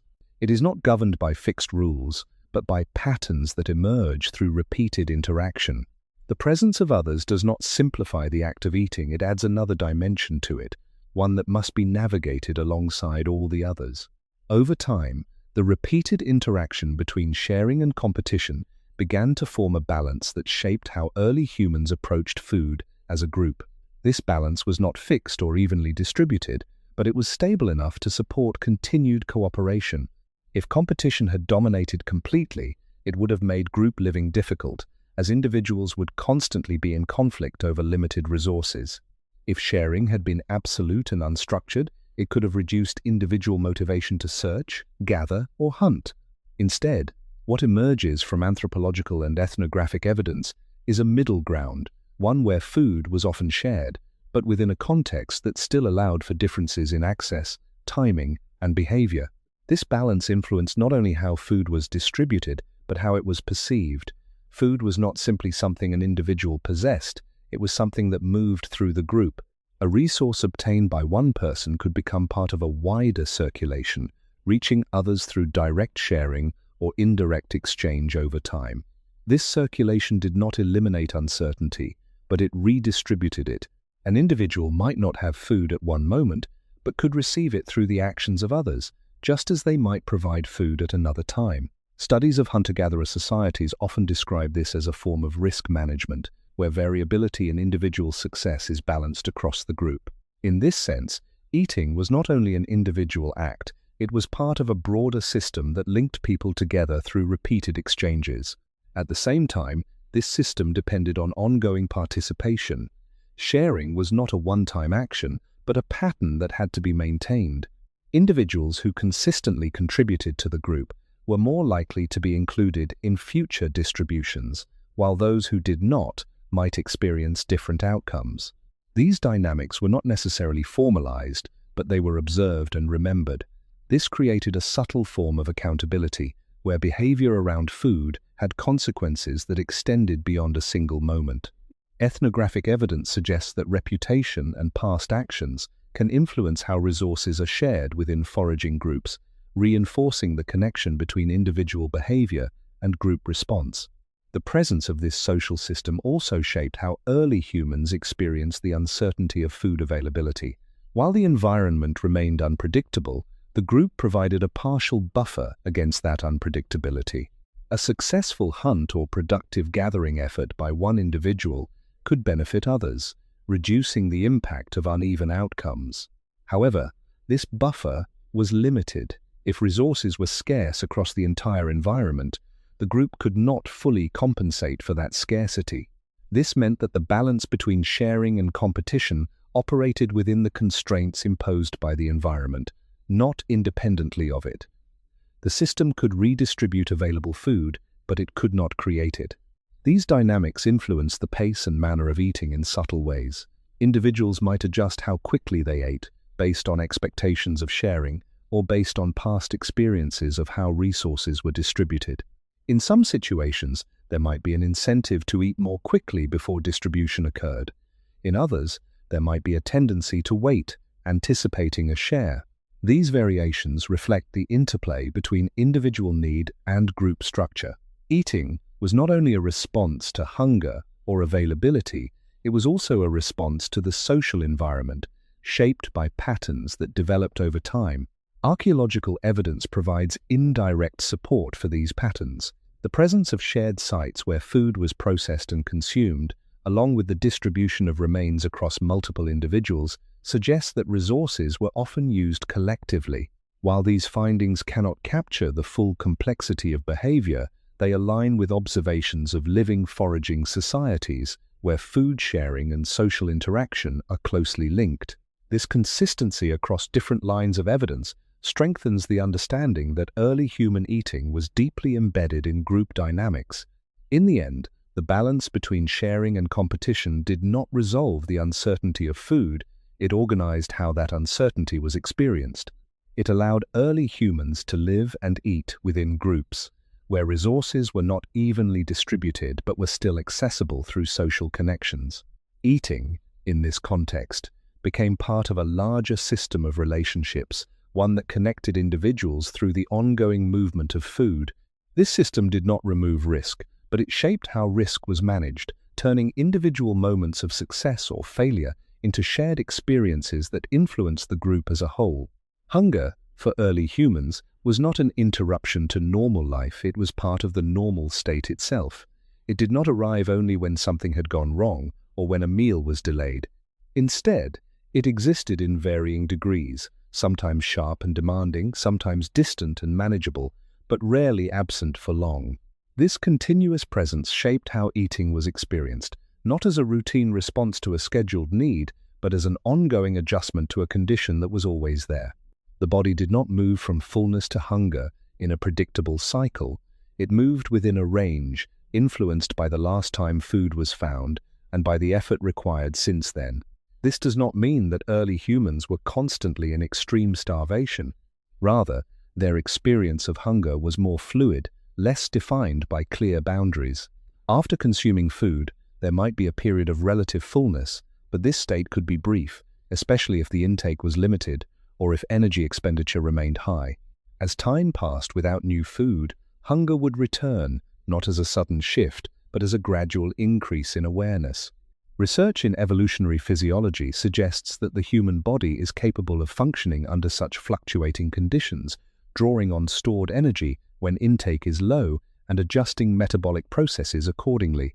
These adaptations allowed early humans to continue moving, thinking, and acting even when food was not immediately available. The presence of this ongoing hunger influenced behavior in subtle ways. It encouraged attentiveness to the environment, maintaining a readiness to respond when food appeared. A person who is consistently aware of the possibility of hunger is more likely to notice small opportunities, an edible plant, a sign of animal movement, a resource that might otherwise be overlooked. This does not imply constant urgency, but rather a background level of alertness that shapes perception. Ethnographic observations of foraging groups suggest that people often integrate food-seeking behavior into their daily movement, rather than treating it as a separate activity. This integration reflects the continuous nature of hunger as a guiding factor. At the same time, early humans had to manage this condition without exhausting themselves. Acting with constant intensity would not be sustainable, especially in environments where success was uncertain. Instead, behavior appears to have been modulated periods of active searching, balanced with periods of lower effort, depending on the situation and the level of need. Studies of hunter-gatherer energetics indicate that daily energy expenditure tends to remain within a relatively stable range, even when food intake varies. This suggests that the body and behavior work together to maintain a balance, preventing extreme depletion while still responding to the demands of the environment. Hunger, in this sense, was not only a signal to act, but also a factor that had to be managed carefully. The social context also influenced how hunger was experienced. Within a group, the distribution of food could reduce the intensity of hunger for some individuals at certain times, but it did not remove it entirely. Shared resources might provide temporary relief, yet the overall variability of food availability meant that hunger would return. The group could buffer individual fluctuations, but it could not eliminate the underlying condition. This reinforces the idea that hunger was not an occasional state caused by unusual circumstances. It was a recurring feature of life, shaped by the same uncertainties that defined how food was obtained. Over time, this constant interaction with hunger likely shaped expectations. Early humans could not assume that food would be available at a specific time or in a specific place, and so they did not organize their behavior around such assumptions. Instead, they operated within a framework where hunger was anticipated, where the absence of immediate food was not surprising, and where eating was understood as an opportunity rather than a guarantee. This perspective influenced not only when they ate, but how they approached the entire process of finding and using food.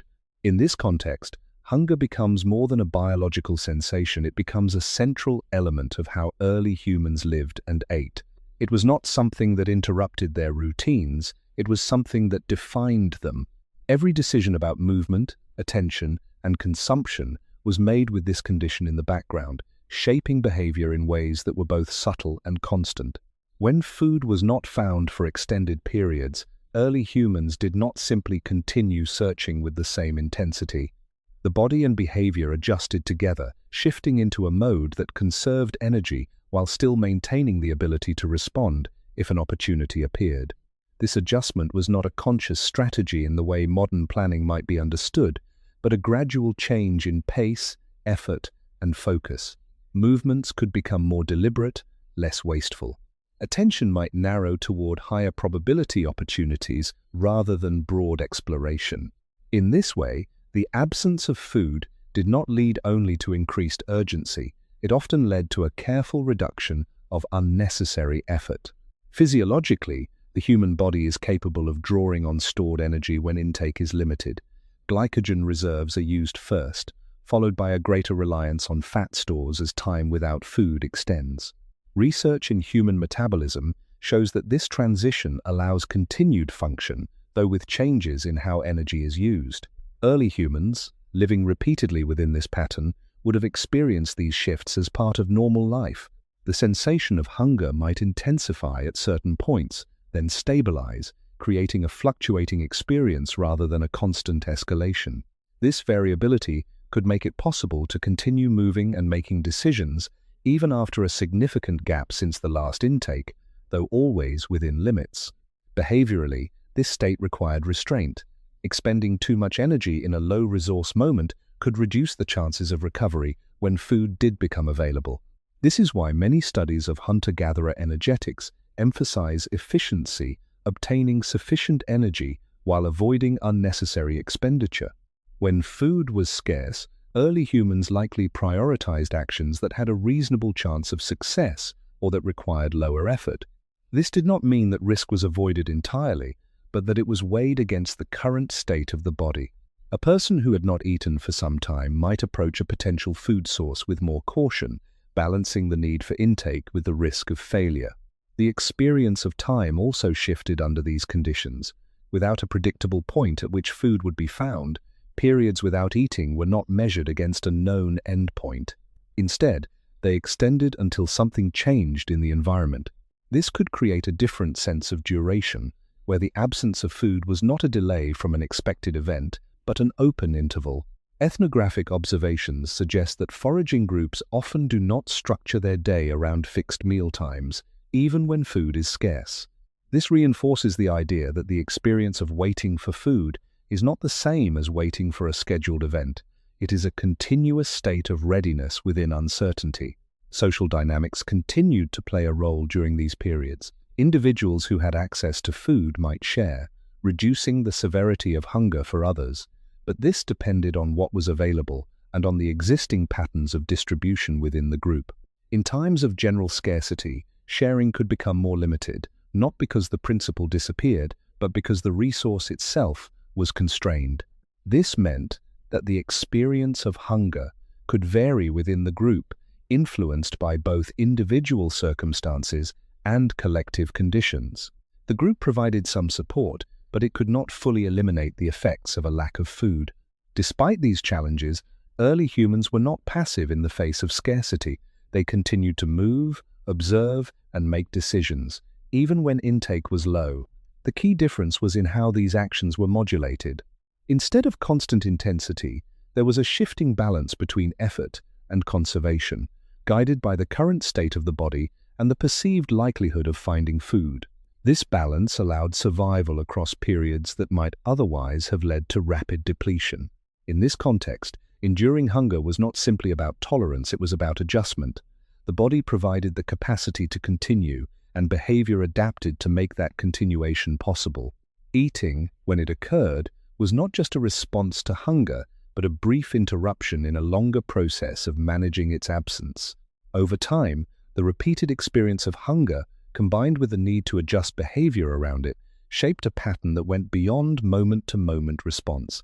Early humans did not simply endure hunger as an occasional challenge. They lived within it as a condition that informed how they moved, how they paid attention, and how they made decisions about food.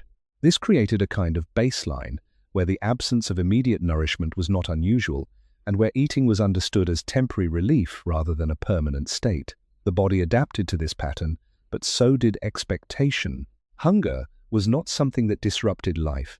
It was something life was organized around. This continuous presence of hunger influenced how opportunities for eating were perceived. When food appeared, it was not treated casually because its absence had already been felt. At the same time, the response was not always extreme or uncontrolled. Early humans did not necessarily consume everything without restraint whenever food was available. Instead, their behavior suggests a balance between taking advantage of the moment and maintaining the ability to function afterward. Eating too much at once could create discomfort or reduce mobility, both of which carried risks in an environment that required constant awareness. This indicates that even in the presence of hunger, decisions about how much to eat were still shaped by practical considerations, not only by immediate desire. The relationship between hunger and memory also became important. Experiences of scarcity could influence how future opportunities were approached. A recent period without food might lead to greater attention to potential sources, or a different assessment of risk when encountering uncertain resources. Over time, these experiences accumulated, forming a kind of internal reference that guided behavior. This was not a fixed rule, but a flexible adjustment based on what had been encountered before. Ethnographic studies of foraging societies show that people often draw on past experiences of abundance and scarcity when making decisions, even if these decisions are not consciously framed in those terms.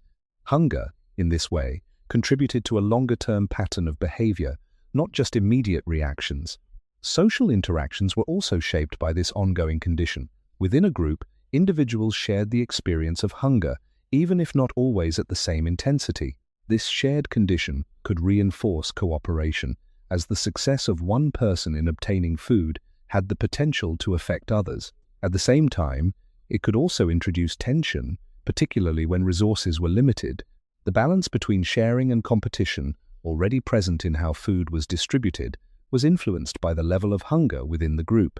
When scarcity was widespread, decisions about sharing could become more complex, reflecting the need to manage both individual survival and group cohesion. The cumulative effect of these factors is that hunger became integrated into the structure of daily life.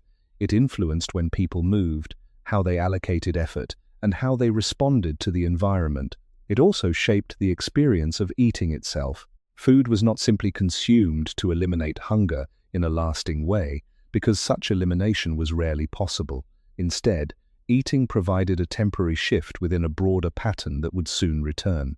This cyclical experience, moving from hunger to partial relief and back again, formed the rhythm of early human eating. In this context, the idea of being full takes on a different meaning. It was not a stable state that could be maintained through regular intake, but a brief condition that depended on recent success. Once that success passed, the underlying state re-emerged. Early humans likely did not expect fullness to last, and so they did not organize their behavior around maintaining it. Instead, they operated within a system where hunger was the constant and eating was the variable. This final point brings together the role of hunger in shaping early human eating. It was not just a signal, but a framework. It defined the background against which all decisions about food were made, influencing perception, behavior, and social interaction. Eating, in this system, was never separate from hunger. It was always a temporary response within it. Eating, for early humans, was not only about finding food, it was also about being physically able to use it. Many of the things they encountered were not immediately easy to consume. Plants could be tough, fibrous, or encased in protective layers. Animal tissues could require tearing, cutting, or breaking before they could be eaten effectively. This meant that the act of eating began with handling, and handling depended on both the body and the tools available. Without complex technology, early humans relied on simple implements, stones, sticks, and shaped fragments to assist in accessing food. These tools did not transform food into something entirely different, but they made it possible to reach parts that would otherwise be difficult or inefficient to consume. The use of tools was closely tied to the limitations of the human body. Teeth alone could process a wide range of foods, but they had limits, especially when dealing with hard shells, dense fibers, or thick hides. Hands could grasp and pull, but not always with enough force or precision to break certain materials. By using stones to crack nuts or bones, or sharp edges to cut through flesh, early humans extended their physical capabilities. Archaeological evidence, such as stone tools with wear patterns and cut marks on bones, shows that these methods were used repeatedly over long periods. This suggests that tool-assisted eating was not occasional, but a consistent part of how food was accessed and consumed. The process of preparing food with simple tools also influenced the timing of eating. Unlike foods that could be consumed immediately upon discovery, some resources required effort before they could be eaten. A root might need to be dug up and cleaned, a nut cracked open, a piece of meat cut into manageable portions. This introduced a delay between finding food and consuming it, even within the generally immediate pattern of early human eating. However, this delay was not structured like preparation in a modern sense. It occurred as part of the same flow of activity. Finding, handling, and eating were closely connected steps rather than separate phases. Chewing itself played a significant role in how food was experienced. Many plant foods required prolonged chewing to break down fibers and release nutrients. This meant that eating could be a slow, continuous process, especially when dealing with tough materials. Studies of dentalware in early human remains indicate that their teeth were subjected to consistent mechanical stress, reflecting a diet that often required substantial effort to process. This kind of chewing was not optional, it was necessary to make the food usable by the body. The time spent chewing also influenced how eating fit into movement and attention, as individuals had to balance the act of processing food with the need to remain aware of their surroundings. The absence of advanced processing methods meant that the form in which food was consumed was often close to its original state. Meat was eaten in pieces that had been cut or torn, plants were consumed with minimal alteration, and many textures remained intact. This contrasts with later developments in food preparation, where grinding, cooking, or combining ingredients can significantly change how food is experienced. For early humans, the physical properties of food, its hardness, its resistance, its structure, were central to the act of eating. These properties determined how much effort was required and how long consumption would take. Tool use also created a connection between knowledge and physical action. Knowing how to use a stone to break a bone or how to shape a stick to access a resource was part of the broader system of understanding food. This knowledge was learned and transmitted within the group, much like knowledge about what was edible. Ethnographic studies show that such skills are often acquired through observation and practice, becoming integrated into daily behavior. The ability to process food effectively was not separate from the ability to find it. Both were necessary for survival. In this way, eating for early humans can be seen as a sequence that begins with recognition, continues through physical interaction, and ends with consumption. Tools and the body work together to make this sequence possible, each compensating for the limits of the other. The act of eating was not passive, it required effort, technique, and adaptation to the specific properties of each food encountered. The way early humans ate was shaped not only by tools, but by the limits of their own bodies, especially the mouth and digestive system. Food could not be consumed in any form, it had to be reduced to a state that the body could process. This placed a constant demand on the act of chewing, which became one of the most time-consuming parts of eating. Tough plant fibers, raw meat, and unprocessed seeds all required repeated mechanical breakdown before they could be swallowed safely. This meant that eating was often slow, not because of choice, but because of necessity. The body set the pace, and that pace could not be easily accelerated. Teeth played a central role in this process, but they were not equally suited to all types of food. Early humans had a mixed dentition capable of handling both plant and animal matter, yet many foods still pushed those limits. Fibrous plants could resist breakdown, requiring prolonged chewing that extended the time spent eating. Meat, while softer in some cases, could still demand tearing and grinding, especially when consumed without cooking. Evidence from dentalware patterns and microscopic analysis of tooth surfaces shows that early humans regularly processed abrasive materials, suggesting a diet that included hard particles and resistant textures. This kind of wear indicates repeated strain, reinforcing the idea that eating was physically demanding at a basic level. The act of chewing also influenced how eating fit into the flow of activity. Because it required time and attention, it could not always be fully separated from other needs. An individual might chew while moving, while observing the environment, or while interacting with others. This created a form of divided attention, where eating was integrated into ongoing behavior rather than isolated as a separate event. The pace of chewing, combined with the need to remain aware of surroundings, meant that eating was often fragmented, started, paused, and resumed as conditions changed. This pattern aligns with ethnographic observations of foraging societies, where consumption frequently occurs alongside other activities rather than in a single, uninterrupted period. Digestion added another layer of constraint. Not all foods provided immediate usable energy, and some required significant processing within the body before their nutrients became available. Raw plant materials, in particular, can be difficult to digest without prior breakdown, limiting how much energy can be extracted. This meant that even after the effort of chewing and swallowing, the body still faced limits on how effectively it could use what had been consumed.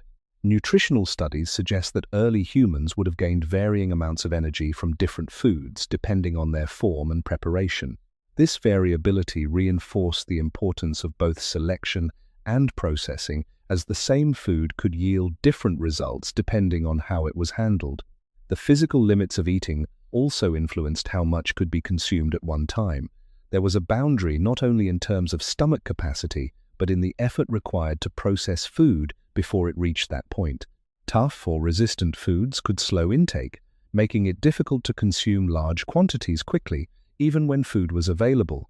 This contrasts with situations where softer or more easily processed foods allowed for faster consumption. The nature of the food itself, therefore, shaped the rhythm of eating, determining whether intake was gradual or more concentrated. Tools, while helpful, did not remove these constraints. They could break, cut, or open food, but they did not eliminate the need for chewing or the limits of digestion.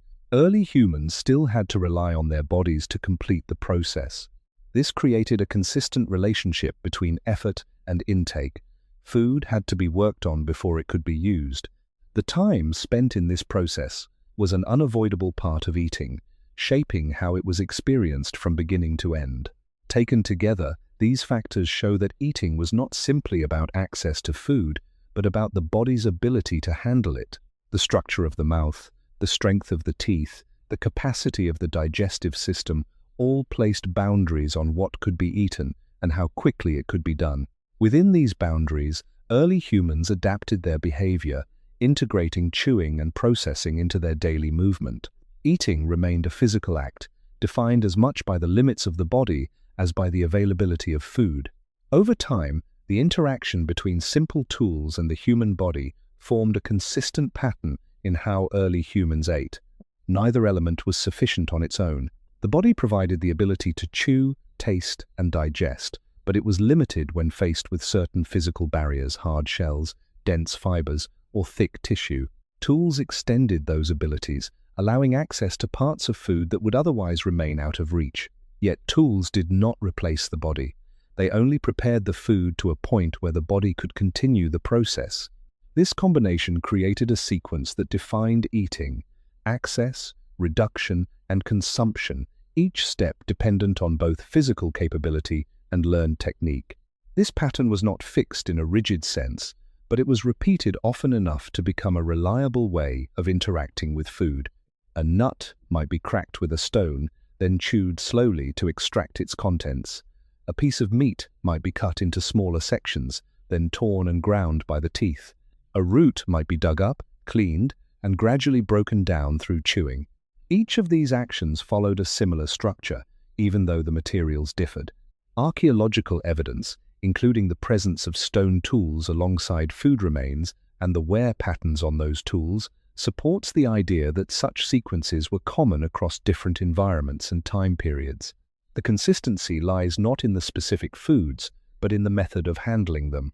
The need to move between tool use and bodily processing also influenced how eating was distributed over time.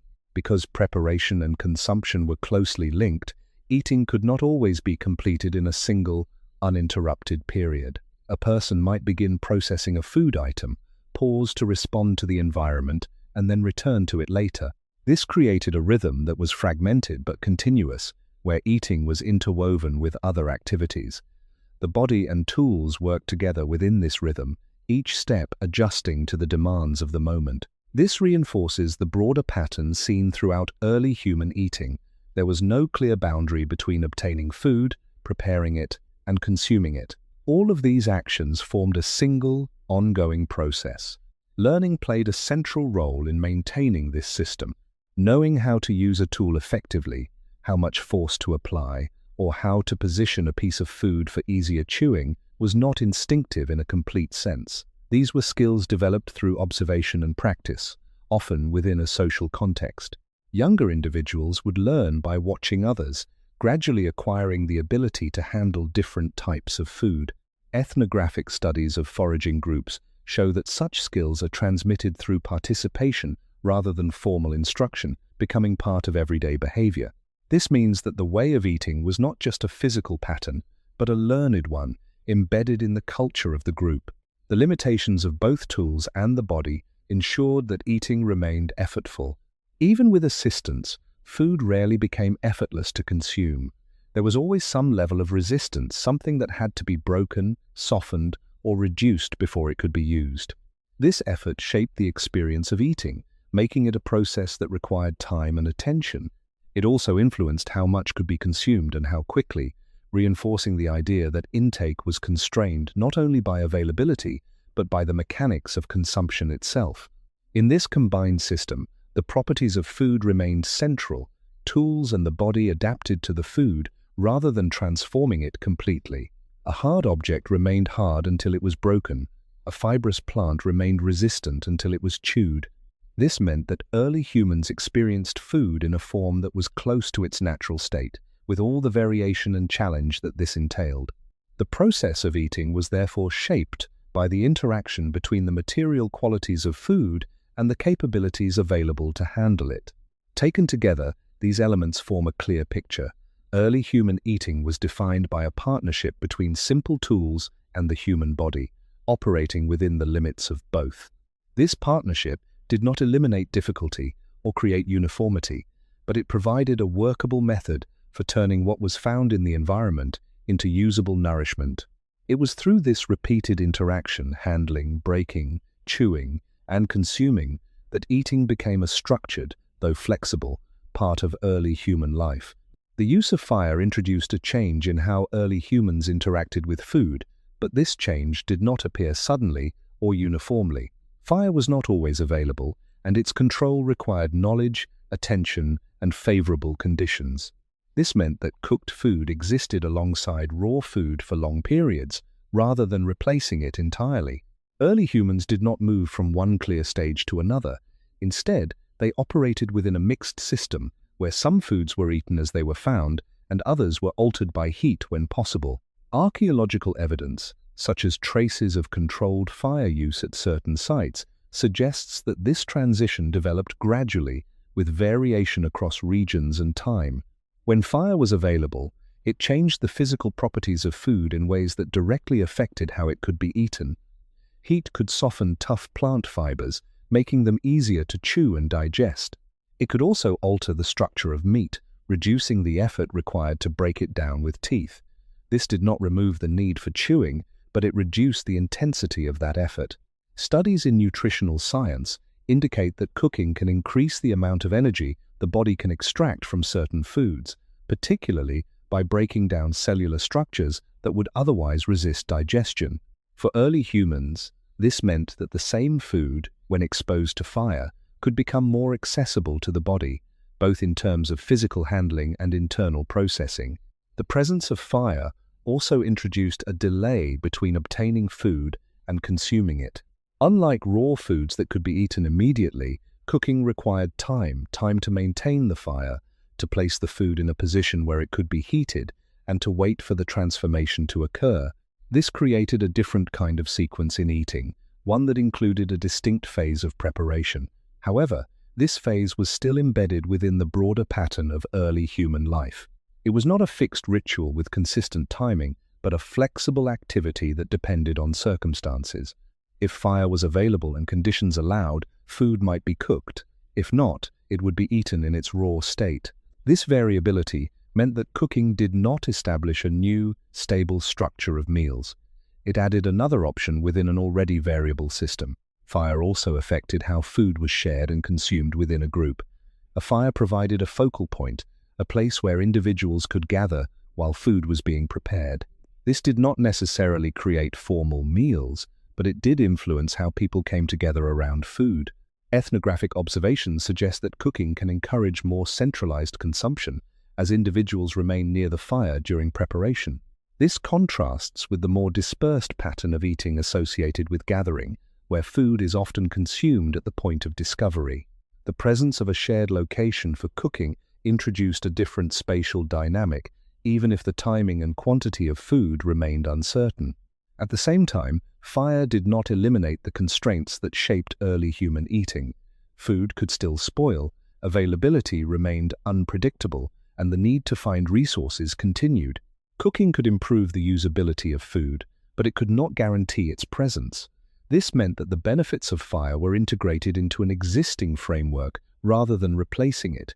Early humans had to decide when it was worth the effort to use fire, balancing the advantages of cooked food against the time and attention required to maintain it.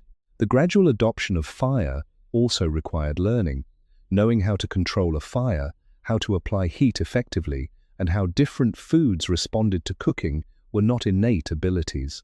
These skills had to be developed and transmitted within groups, much like other aspects of food knowledge. Archaeological evidence of repeated fire use at certain sites suggests that these practices became established over time, forming part of the shared understanding of how to handle food.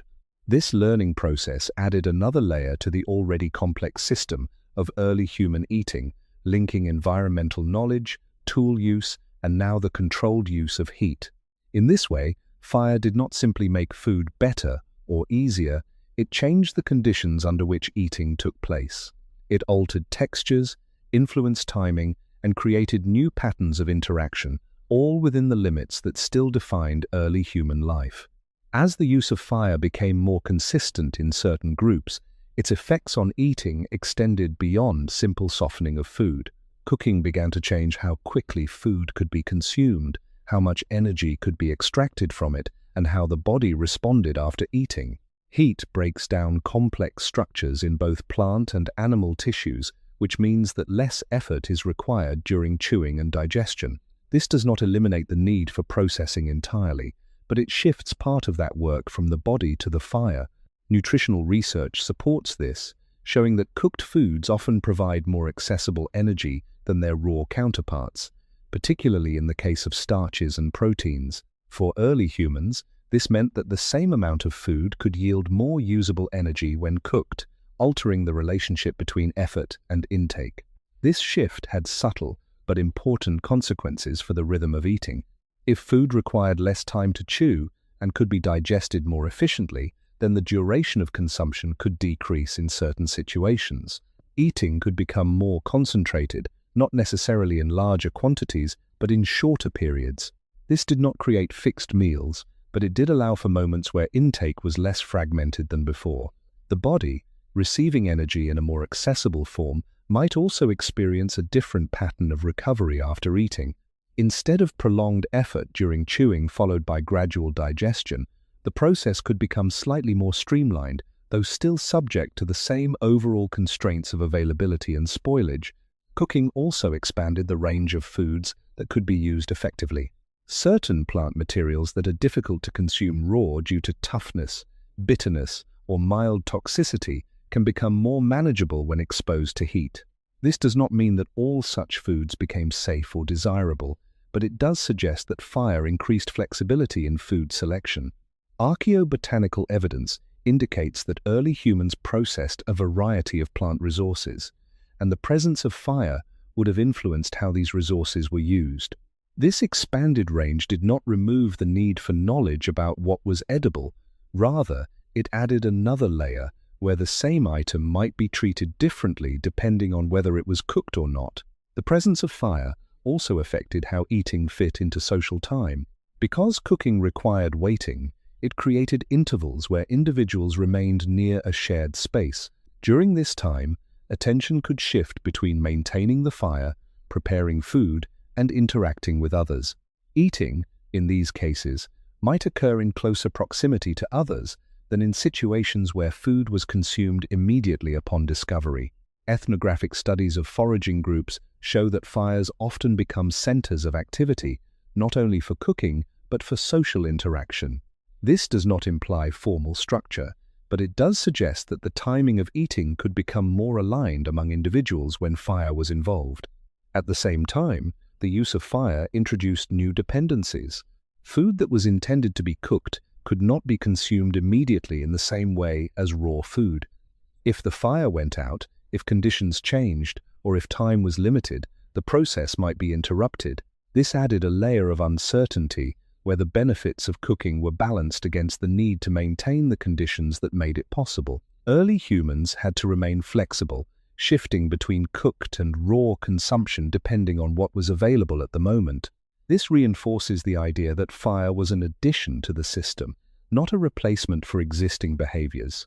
The cumulative effect of these changes was a gradual shift in how effort was distributed across the process of eating. Some of the work moved from the body to the environment, from chewing to cooking, from internal digestion to external transformation. However, this shift did not remove effort entirely, it relocated it. Time and attention were now required to maintain fire and prepare food, even as chewing became somewhat easier. This redistribution of effort is a key aspect of how cooking influenced early human eating. In this context, fire becomes more than a tool. It becomes a mediator between the body and food. It alters the form of what is eaten before it reaches the mouth, changing how the rest of the process unfolds. Yet, like all other elements in early human life, it operates within limits. It depends on conditions, on knowledge, and on continued attention. Eating, even with fire, remains a process shaped by variability, where each advantage is balanced by a new set of requirements. Even as fire became a more regular part of early human life in some contexts, it did not create a complete transformation in how eating was structured. Its effects were significant, but they remained partial, layered onto an already complex system rather than replacing it. Cooked food could be easier to chew, more efficient to digest, and in some cases, more varied. Yet these advantages did not remove the fundamental constraints that had always shaped eating. Food still had to be found, it still changed over time, and it was still shared within a group.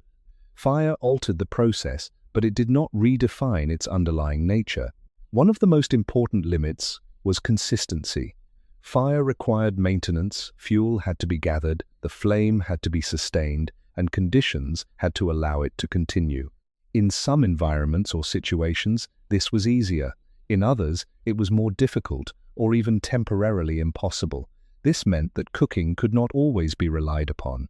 Early humans had to remain capable of eating without it, returning to raw consumption whenever necessary.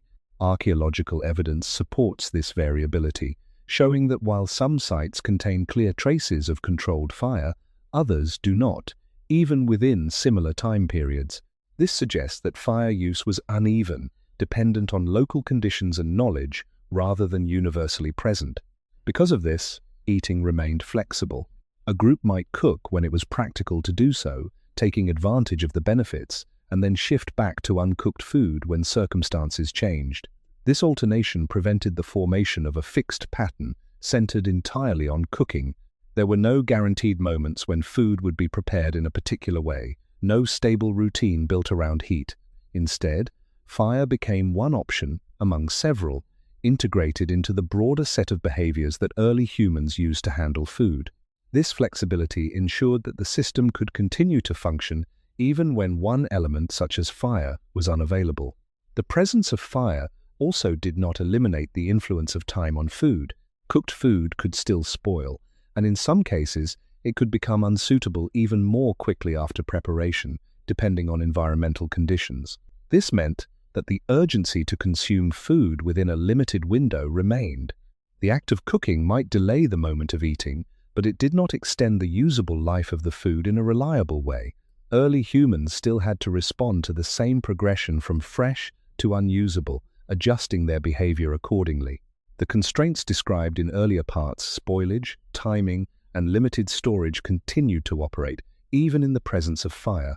Social dynamics were also shaped, but not fundamentally changed. While a fire could bring individuals together, creating a shared space for preparation and consumption, it did not standardize distribution or eliminate variation in access. Food could still be shared unevenly, consumed at different times, or influenced by individual actions within the group. The fire created a focal point, but it did not impose uniform behavior. Ethnographic studies show that even in societies where cooking is central, variation in who eats what and when remains common. This suggests that the social patterns established earlier, balancing, sharing, and competition, continued to operate alongside the use of fire. Perhaps most importantly, fire did not remove uncertainty from the experience of eating. It could improve the quality of food when it was available, but it could not guarantee that food would be found in the first place. The fundamental condition remained the same. Early humans lived in environments where resources were variable and success was never certain. Cooking made some aspects of eating easier, but it did not make the system predictable. Each instance of eating was still shaped by immediate circumstances, not by a fixed plan. In this way, fire represents a change that is both meaningful and limited. It modifies how food is handled, how it feels, and how it is processed by the body, but it does not alter the deeper structure of early human eating. That structure, defined by variability, time constraints, social interaction, and physical limits, remains in place. Fire becomes part of that structure, not a replacement for it. Eating continues to be a process of adaptation, where each new element is absorbed into an existing framework rather than creating an entirely new one. When all of these elements are considered together, gathering, hunting, spoilage, social interaction, physical limits, and the gradual use of fire, a clearer structure begins to emerge. Early human eating was not defined by a single activity or a single source of food. It was the result of many overlapping processes, each contributing part of the whole. Food was found in different ways, under different conditions, and each method brought its own constraints. These constraints did not operate separately. They combined, shaping how eating actually happened from moment to moment. The result was not a stable pattern, but a system that adjusted continuously to whatever was present at the time. At its core, eating was tied directly to opportunity. Food did not appear on a predictable schedule, and so it could not be consumed according to one. Instead, each encounter with food initiated a sequence: recognition, access, processing, and consumption. This sequence could be short or extended, simple or complex, depending on the type of resource and the surrounding conditions. A piece of fruit might move quickly from discovery to consumption, while a hunted animal might involve prolonged effort and coordination before it could be eaten. Yet both followed the same underlying logic: food was used when it became available, within the limits imposed by time, effort, and the body. The absence of long-term storage reinforced this structure. Without the ability to preserve food reliably, early humans could not separate eating from the immediate present. What was found had to be used soon, and what was not used was lost. This prevented the formation of a buffer that could smooth out the variability of the environment. Instead of relying on stored resources, early humans relied on repeated interaction with their surroundings. Each day did not build securely on the last. It depended on new opportunities. This continuous renewal kept eating closely tied to movement, observation, and adaptation. Social dynamics added another layer, connecting individual experiences into a shared system. Food moved through groups, influenced by patterns of sharing and competition. A resource obtained by one person could affect many others, and the outcome of each event extended beyond the individual who found it. This created a network of interactions where eating was both personal and collective. The group did not eliminate uncertainty, but it redistributed it, allowing individuals to navigate variability together. Within this system, behavior was shaped not only by the environment, but by the actions and expectations of others. Physical limits remained constant throughout all of this. The body determined how food could be processed, how quickly it could be consumed, and how effectively it could be used. Tools and fire modified these limits, but they did not remove them. Chewing, digestion, and energy use continued to define the boundaries of eating, ensuring that intake was always connected to effort. Food was not simply taken in, it had to be worked on, both externally and internally, before it became useful. This effort was an integral part of the process, shaping how eating was experienced at a basic level. Time, perhaps more than any other factor, unified these elements. Food changed over time, the body changed over time, and opportunities appeared and disappeared over time. Early humans had to align their actions with these changes, responding to them rather than controlling them. Eating was not organized around fixed points, but around shifting conditions. This created a rhythm that was irregular but consistent in its variability, a pattern defined not by repetition of the same events, but by repeated adaptation to new ones. When viewed in this way, the way of eating for early humans is not a set of habits or routines, but a system of responses. It is shaped by what is available, what is possible, and what is necessary at any given moment. Each factor, environmental, social, physical, and temporal, contributes to this system, and none can be fully separated from the others. Eating becomes a process that reflects the entire structure of early human life, not just a single aspect of it. When all these elements are placed along a single timeline, the rhythm of eating for early humans becomes clearer, not as a fixed schedule, but as a sequence of shifting states. A period might begin with movement walking through a landscape, scanning for signs of edible plants or animal activity. During this time, there may be no food at all, only the background presence of hunger and the ongoing evaluation of the environment. Then, a small opportunity appears, a cluster of fruits, a handful of seeds, something that can be eaten almost immediately. Consumption begins quickly, perhaps even as the individual remains in place, processing and eating at the same time. This moment is brief, limited by the size of the resource and the condition of the food. After this, the pattern continues. Movement resumes, attention remains active, and hunger shifts but does not disappear. Another opportunity might come, different in form, perhaps something that requires more effort, like a root that must be dug up or a nut that must be cracked. This introduces a longer sequence: locating, extracting, breaking, then eating. The pace slows, not because of choice, but because the food demands it. Chewing extends the moment further, turning eating into a prolonged activity that overlaps with awareness of the surroundings. Even while consuming, the individual remains part of the environment, ready to respond if something changes. At times, the sequence becomes more complex. A successful hunt introduces a larger interruption in the flow. Movement shifts into coordination, effort increases, and if the outcome is successful, a concentrated period of processing and eating follows. This moment stands out, not because it creates stability, but because it compresses many actions into a shorter span. There is more food, more activity, and more interaction with others. Eating may occur alongside cutting, dividing, and sharing, all within the same window. Yet even here, the timeline does not settle. Once the resource is used or lost, the pattern returns to its earlier state movement, searching and waiting for the next opportunity. Fire, when present, adds another variation to this timeline. Instead of immediate consumption, there is a pause, a period where food is prepared through heat. During this pause, activity does not stop, it shifts. Individuals remain near the fire, tending it, observing and interacting. Eating follows, but with a different texture and pace. Still, this variation fits within the same overall structure. It does not replace the earlier patterns. It temporarily modifies them, depending on whether fire can be maintained. Throughout all of this, time does not divide neatly into segments. There are no clear boundaries that mark the beginning or end of eating. Instead, eating appears and disappears within the flow of activity. A person might eat briefly, stop, move, then eat again. Hunger rises and falls within this flow, never fully removed, always influencing what comes next. The timeline is continuous, but the events within it are uneven, some moments dense with activity, others quiet and empty.